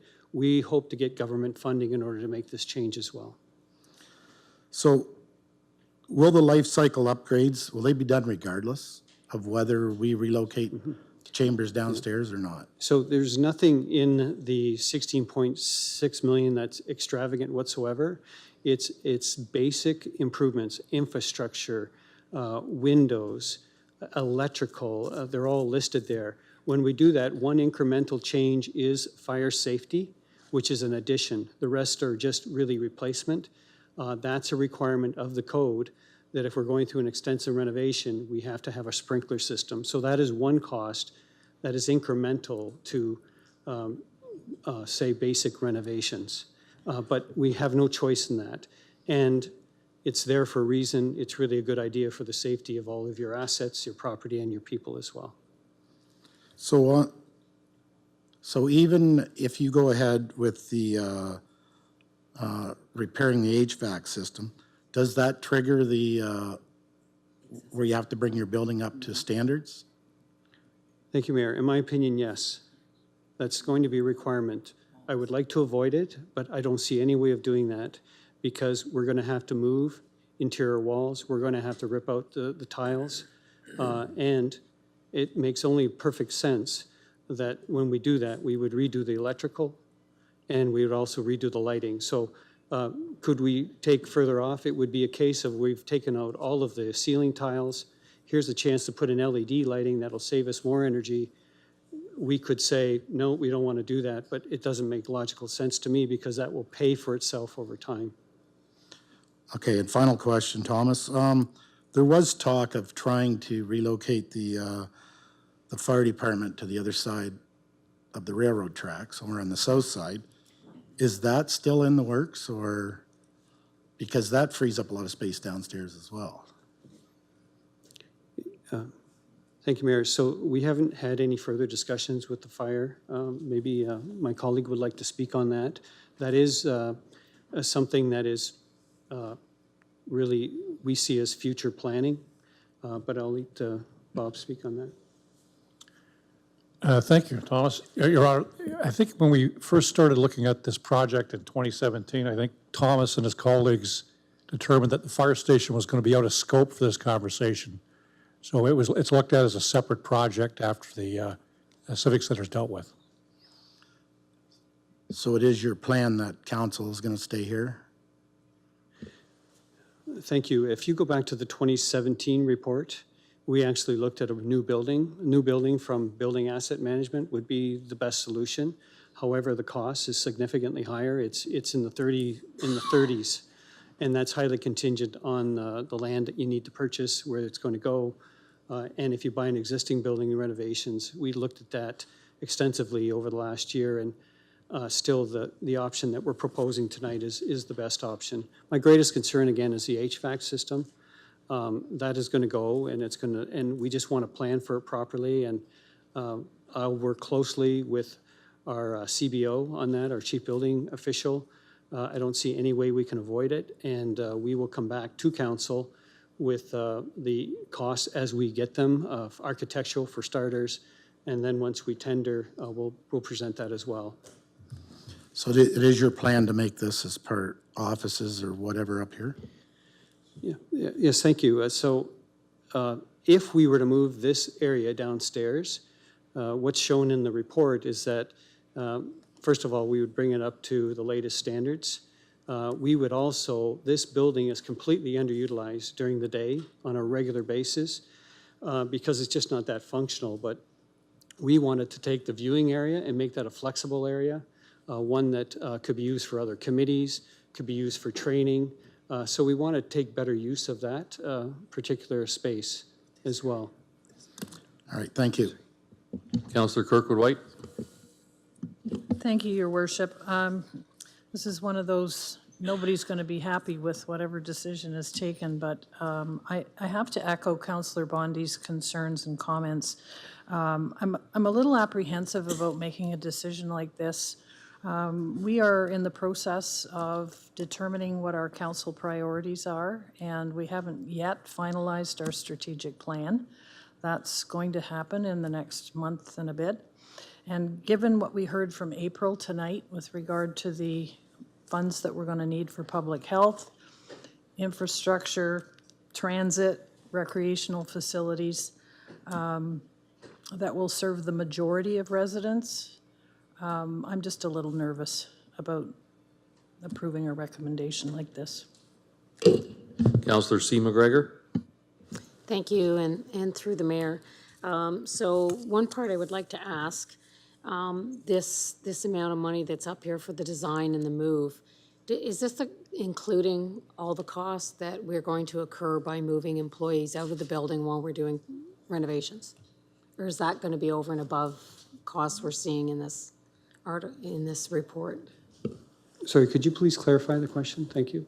It was mentioned that in order to do this project over 3 years, we're going to have to move employees out of the building. Yes. To be able to do this. Is this total including the cost of relocating employees while renovations is going on? Yes, it is. It's absolutely, and in the report, we talk about moving to PABC. We've had some vacancies there that we can utilize that space. And if I apologize to Councillor Pincinel. It is our plan to then retrofit this area for additional offices if we're moved downstairs. I think that was part of your question. Okay, I'm not done yet, though. Sorry. I would also like to know, because at this point, I would still like to see more information, and not getting away from the HVAC but back over to the accessibility issues and the security issues. And I would like to know if there's been any study or look into the cost of hiring a security company to be able to monitor the building. And I would also like to know if we've looked at replacement of the elevator. I'd also like to know, is it possible to retrofit the bathroom outside of this chamber for accessible accommodation?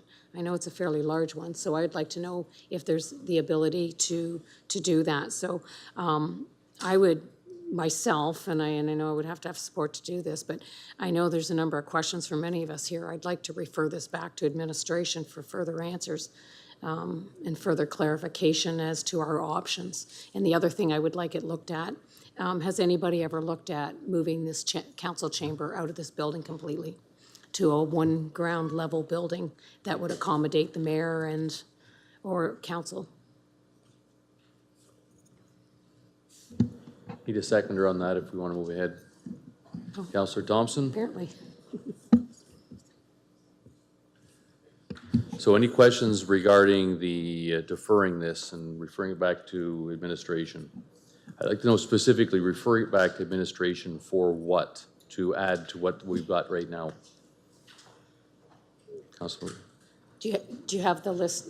Do you have my questions? Do you want clarification on what I'd like? Yep, Mayor, what I heard were a review of a security company was number one, retrofitting the elevator to accessibility standards, retrofitting the washroom nearby for accessibility, and then the fourth was to completely move out of the building and to look at options council. there. Yes, just council. Just the council chambers. Yeah. Not all the municipalities, simply removing the council chambers. Maybe you could put us over it.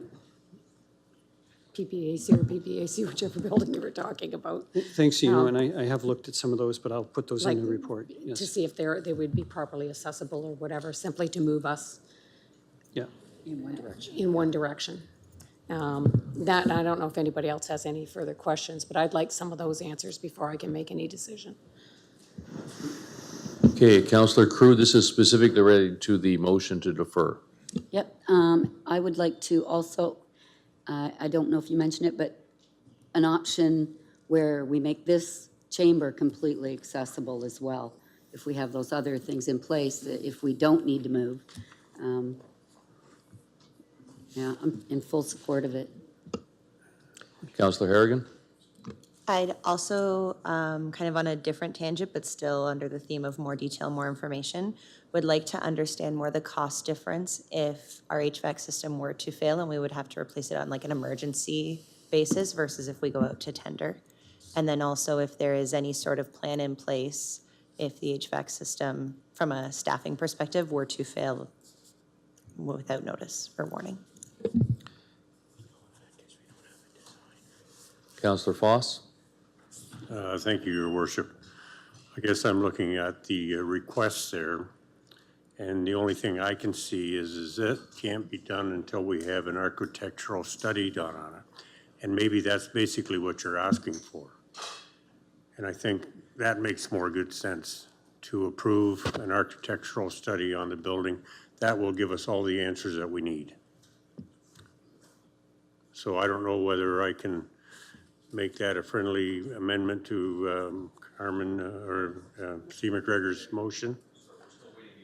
If we get that motion up on the screen so we can see what we're voting on.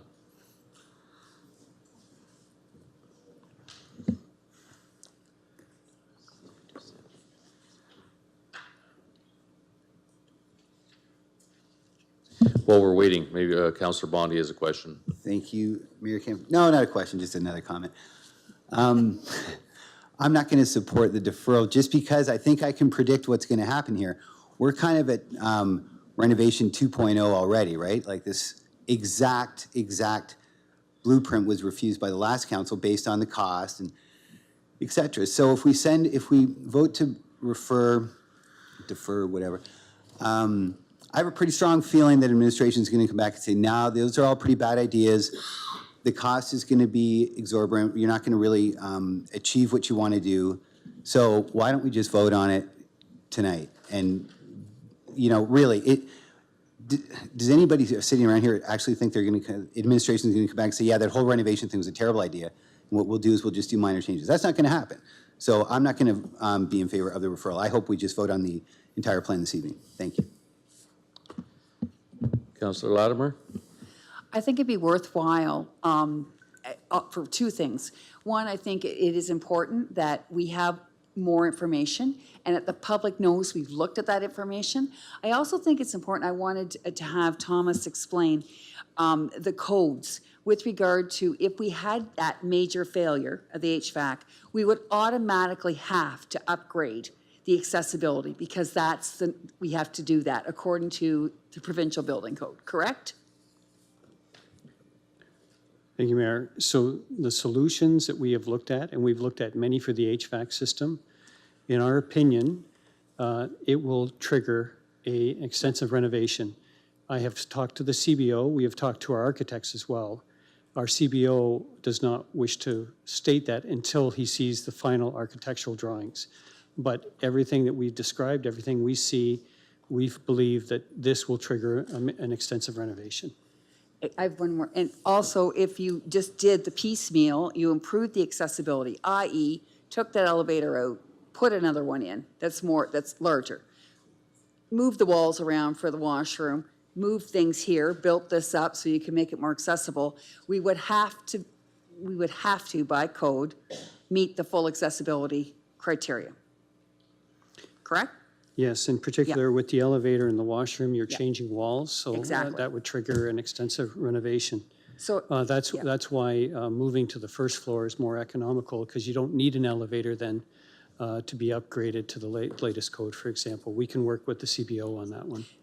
correct. I think that's what I want I want us to realize, but I want the public to realize too. It's not that we're just wanting to spend $16.3 million.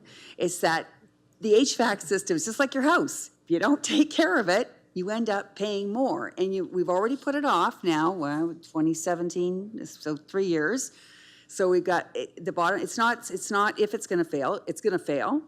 And when we do, we'll have more cost. Along with the fact when that happens, we're going to have to meet the accessibility code anyway. So we've got, we have monies available through the federal or the provincial and federal program right now for infrastructure. We didn't have that money back in 2017, and I think that was one of the major reasons. So and it's in our life cycle budget.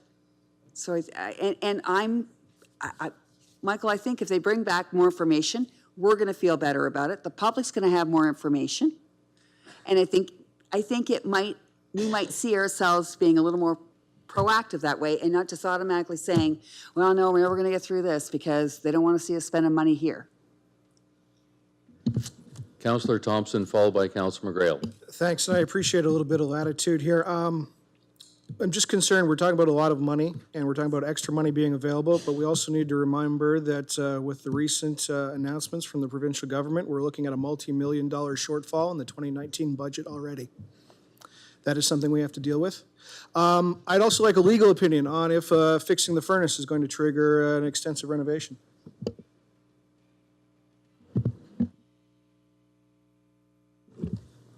So ultimately, the call is made by the chief building official on whether we've triggered an extensive renovation under the building code. I think we've talked about this in closed session, and obviously I'm in an awkward position here because I disagree with my colleague who's said that it will, but I really don't know the extent of the HVAC renovation.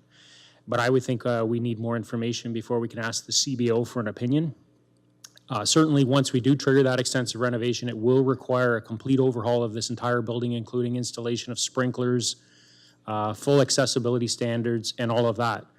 But that is not going to be triggered simply by replacing the furnace, for example. Councillor McGrail.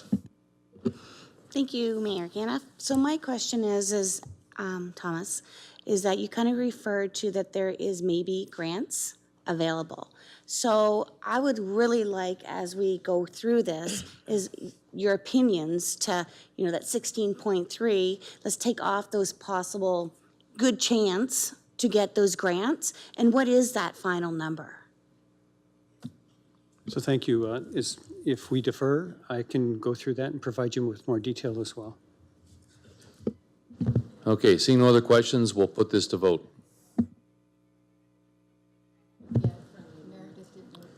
Oh, sorry. Oh, yes, we need to go back and clarify on that friendly amendment. That's right. I think it needs an architectural. Sorry about that. An architectural assessment is basically what you're asking for, and I would like to see that being part of that motion, because basically you're asking for that type of information. So rather than putting it all there, is that an architectural study to determine what this building needs, and that includes all those items there. Are you friendly with that? Yes, and I think really all you have to do is change report to, in that area right there, to change it to our architectural study. But I would also like in those bullets of information that the possibility of provincial and federal grants information be included. Other than that, I'm quite friendly, happy to include that. All right, well, as we're getting that added, Councillor Finn has a question. I'll go to Mr. Shropshire. I'd just like to know, does anybody know how much that report would cost? So we will work with them to try to minimize. We will require some of their expertise. I think it'll be fairly reasonable for the compared to the decision at hand. If you want to give me a guideline, you can do that. But we know a lot of these answers right now, to be honest. I just need to put them in writing and confer with the architects. So. Okay, so that's acceptable. Mr. Shropshire? Thank you, Worship. I hear very clearly Council's concerned about spending the money. It's crystal clear. I think Councillor Bondi articulated it very well. There's lots of other concerns in the community. Respectfully, the administration gets that. We're not interested in building a Taj Mahal. We're not interested in trying to build more space to grow our team. What we're trying to provide for council is the best advice we can about some expenses that we think are going to take place. I can't tell you when the furnace is going to break. I can't tell you when some of these other things need to be replaced, But we do know, as Mr. Kelly's reported, that if we have to do it on the fly and we haven't got a plan to do it, it's likely to cause disruptions to our community, and it's likely to be more expensive. That's what we're trying to avoid. So we are definitely not trying to upgrade things. For the people that have not been in this building, when it rains, we have water features that come down the walls because we have leaking roofs. We have, in addition to some of the other things. So we're really talking about a building that is in need of repair. One of the other council members talked earlier, if we're going to be here for any length of time, we need to make some investments to make sure that we're protecting our assets, it's going to be safe, and we're going to do that in a way as responsible as possible. So I don't want the community to think that we're just trying to invest in a really nice place to work. We're trying to protect a municipal asset and do that in a way that's the most responsible and cost-effective. So that's what we're going to walk away with today. I appreciate the extra questions that council have asked, and we'll make sure you get answers to those questions. Any other questions? Councillor Foss. Thank you for your patience, Your Worship. The other item I'd like to see there is any other issues that need addressing. Because you've got a list of theirs, and if it's limited to those, there might be other issues that need to be addressed that might be overlooked. So sort of a blanket, any other issues that need to be addressed. Second friendly amendment, yes. Yeah. The catch-all phrase at the end. So once we get that up, we will, Mayor, I just wanted to say if something comes up after, just email me. We'll take care of it. all right. Seeing no other questions, we'll put this to vote.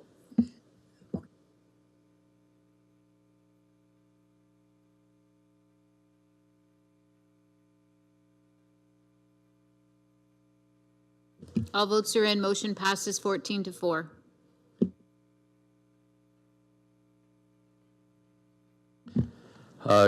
Number 20, corporate services.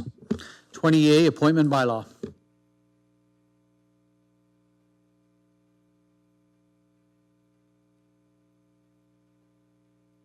Councillor B. McGregor. I'll move the recommendations. Councillor Finn. I'll second it. Any questions? Seeing none, put it to vote.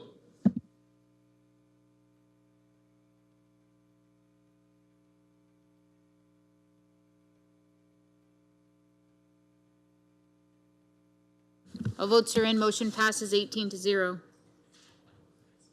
Item 20B, motion by Councillor Crew regarding theft of copper and other metals. Councillor Crew. Thank you, Mayor Caniff. Do I have to read the whole thing again? No. No?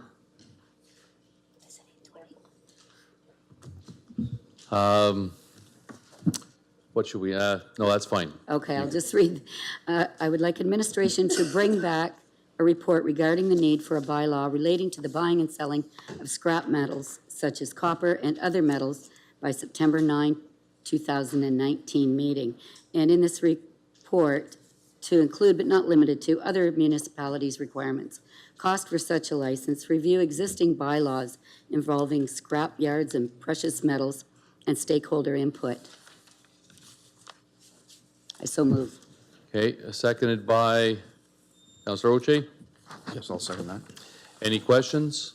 Oh, sorry, Councillor Crew, you get the floor. Okay, I would just like to clarify a few things. I've been having some discussions with licensing and Judy and the police and everyone. So we already have a scrap metal bylaw, and we do have a precious metal bylaw, but it's lacking some things to give our enforcement people the tools they need. And by no means does this give anyone the illusion that this is going to take care of the whole problem, because you know a lot of this is driven by drugs and addictions, and that's a more complex problem that is a community problem as a whole for another day's discussion. But I would just need this to go back to those stakeholders, get the input from the police and everyone about what we can do to tighten these things up so that we can prevent some of this buying of metals that are not from legitimate scrapyard recyclers type people who have a legitimate business. But we want to make sure that when people are selling goods that don't belong to them, and they've obtained illegally or risk their safety or the safety of others, we need to put something in place. This may be something different than other communities do, but I think we should be leaders and take the bull by the horns and give the people the tools they need to do the job. So I've put a long timeline on this, so there's plenty of time for consultation and input in this recommendation. That's all I have to say. Thank you. Councillor Bondi, followed by Councillor Latimer. Thank you, Mayor Caniff. Maybe this is to the mover. This is just asking for a report. So we're not passing anything. My only concern is that in our new era of the reduction of red tape, this sounds like more red tape. Maybe necessary red tape, but it's a report that will come back. I'm just kind of concerned that, there'd be a lot of paperwork for all these scrap guys, and then the people that buy scrap, which I don't know is going to solve the problem. I think people steal anyway. But if it's just a report, then okay, I'm okay with that. Thank you. Councillor Latimer. Through the mayor, what's lacking? Or do you know what's lacking in the current rules? My concern is going to be onerous for the scrapyard dealers. It's also going to create a problem for someone who wants to legitimately go and sell something of theirs, and they'll have to go outside of the municipality of Chatham-Kent. Will we perceived again as being too regulatory and putting too many things in place that stops being open for business, right? So I just, what's missing? Judy. Thank you, Mr. Mayor. So administration has consulted with police. We have talked with them on what they would like to see in order to assist them with some of the challenges that they have with regards to this type of situation that's happening in the community. So that's what the report's for, is we're going to find how the surrounding communities also do it and other communities that probably have maybe more of a market for this and how they handle it. And maybe it's just enhancing some of the requirements that we currently have, and maybe it's not. Maybe it's going to say that ours is okay. So we don't know the answers to that yet. We've had a couple meetings quickly over the phone with police to say, is this something that we need to enhance? And there seems to be that we could discuss a little bit more. That's good, just as long as we don't make it more onerous, when in fact, I don't think it's going to make a whole lot of difference to the people. They're going to steal if they're going to steal. Put another bylaw or a regulation into place is not going to solve the problem. Councillor Crew, closing remarks. Yeah, it's like Judy said, we don't know what's missing, and that's part of the discussion.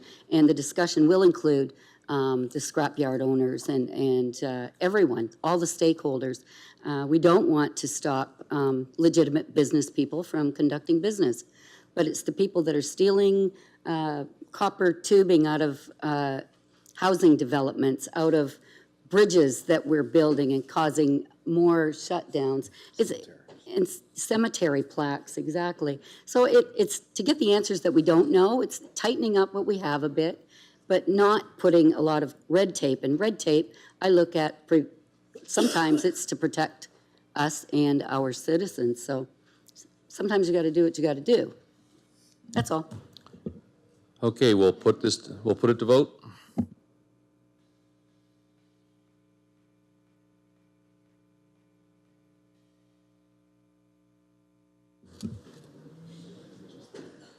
All votes are in. Motion passes 18-0. Item 21, closed session reports. Thank you, and through the mayor, I have two this evening. The first from Monday, April 29th. Absent at that meeting was Councillor Finn. Council directed administration on proposed disposition of land by the municipality or local board, advice that is subject to solicitor-client privilege, including communications necessary for that purpose, and a plan to be applied to any negotiations carried on the municipality or local board with regard to WDC Rail. Council received information on advice that is subject to solicitor-client privilege, including communications necessary for the purpose with regard to 75 Dell Wallaceburg, and potential litigation and advice that is subject to solicitor-client privilege, including communications necessary for that purpose with regard to 5th Street Bridge construction delays. As of tonight's meeting, May 13th, Council was directed administration on proposed acquisition of land by the municipality or local board with regard to Rondo cottages. Council also received information on security of property of the municipality and advice that is subject to solicitor-client privilege, including communications necessary for the purpose with regard to the Civic Centre renovations, and advice that is subject to solicitor-client privilege, including communications necessary for that purpose with regard to Chatham-Kent Accessibility Advisory Committee 218-219. Can I get a seconder? Councillor Bondy, any questions? All in favor?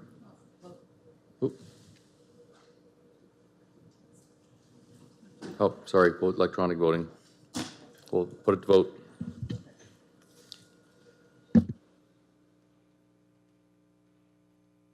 All votes are in. Motion passes 18-0. Item 22, approval of communication items. Councillor Oche.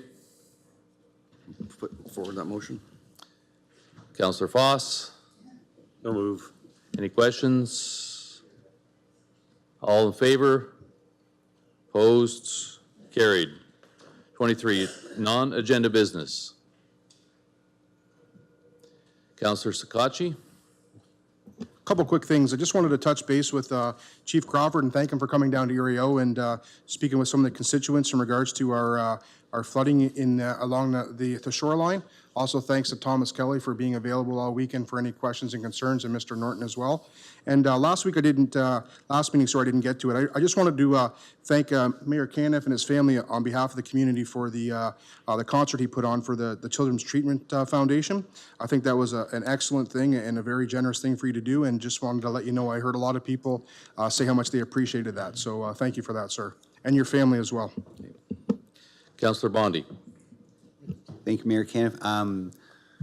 Thomas, I guess this is probably for you. There was some emails a couple weeks ago regarding the upcoming arena proposal and whether or not the memorial option would be included in that report. I probably missed the email. I'm sure you responded or somebody did, but can we be assured that that's part of one of the options of twinning memorial on the site of where currently obviously memorial is? Well, you saw the email, so you know what I'm talking about. Thank you, Mayor. So I sent out to council a list of the format of the report, and your request is to maintain memorial and then add a second arena beside it. What was the size of that arena? Well, that would be up to you, I guess, because you're making the decisions on everything else. So Okay, so what? So we met this morning, and I have to say this is going to be a very challenging report because there's so many options to consider. What we're trying to do is to create a matrix where you could pick and choose what options you want, and you'll have the cost of the upfront capital cost of that, as well as the operating cost of that solution. So I believe that our goal is to provide you a comprehensive report, but one that you can look at and make variations if you feel so. So what you're describing, we would present to you a 200-seat cost, upfront cost, plus operating cost. We'll present to you a 2,200 size, and then a 4,000 size. So you can... So this would be option number 4, right? Like there's do nothing, smaller, like a twin pad, but smaller, a twin pad again, but much larger. And then this would be option number 4, which would be basically using the structure of memorial and twinning it, using your judgment, memorial likely the secondary arena, and retrofitting memorial. Right. I don't think it's that complicated. Actually, No, Councillor Solomon sort of was with me on this one. So you He will wanted to add something. have the information in this report to make that motion if you would like. And that option will be there for you. So it will be one of the 4 options? Yeah. We have been encouraged to make a recommendation based on all of our public meetings, based on the survey results, and that's something that we can discuss now, but that's the latest information, just as of today, that we as staff make a recommendation. But we will have the other options available too. And the memorial one will be one of those options. Yeah, you will have that option available to you to make that motion, for example. Oh, right, because it would run counter to the recommendation. Okay, great. Thanks very much. Councillor Kirkwood-White. Thank you, Your Worship. Just wanted to make note of the fact that on the front page of the Chatham Daily News on Saturday, there was an article about the cleanup of the 500 needles in Wallaceburg. And right near the end of the article, it mentioned that needles can be safely dropped off at the Public Health Unit, 177 King Street East, and also at AIDS Support Chatham-Kent at 67 Adelaide Street. I just wanted to make note of the fact that that particular office closed 9 months ago. There may be a Sharps container still there outside, but we didn't have time to double check that before the meeting tonight. So the last paragraph actually asks people to contact the public health unit. So thanks. Councillor Latimer? Through the mayor, I wanted to take this opportunity to acknowledge and thank the fire, EMT, and community partner response to the recent fire on Grant Street. If not for the efforts of those personnel and departments under your capable direction, Chief, those occupants in that building would not be here safe and sound, of which include my grandson, his spouse, and great-grandson. So you have the Latimer family's eternal thanks. Thanks, Mr. Mayor. I'll make sure I pass that along to the crews, both with our emergency medical services and with our fire people, as well as the work that was done after the fire as well in the community. Thank you. Councillor Oche? Thank you, Your Worship. Just to the people in Tilbury and area, we are having a large cleanup Saturday morning at 9 a.m. Meet at the Memorial Park. Be 3 to 4 hours. Hope to clean up a lot of the town. So if you can make it out, please do. Thank you. Councillor Solomon? Good news. The 5th Street Bridge is at long last open. There's some work being done on the side of it, but it's open to traffic. And that was today. Yeah. So in case you haven't been there yet, yes, you can go across it now. I'm going to go that route home tonight. It's directly on the way to your house, I know. So is that ahead of schedule, Thomas? That is exactly on schedule as we stated in our release. Fantastic. All right, item 24, reading the bylaw. First reading, second reading. Councillor Solomon, Councillor Oche, all in favor? Opposed? Carried. Third and final reading. Councillor Latimer, Councillor Pinsino, all in favor? Opposed? Item 25, resolution, council in closed session and adjournment. Thank you. Through the mayor, I would move that Chatham-Kent Council adjourn to its next meeting to be held on Monday, May 27th, 2019, and that Chatham-Kent Council authorize itself to meet in closed session on that day to discuss any matters permitted by the Municipal Act. Seconded by Councillor Pinsino. All in favor?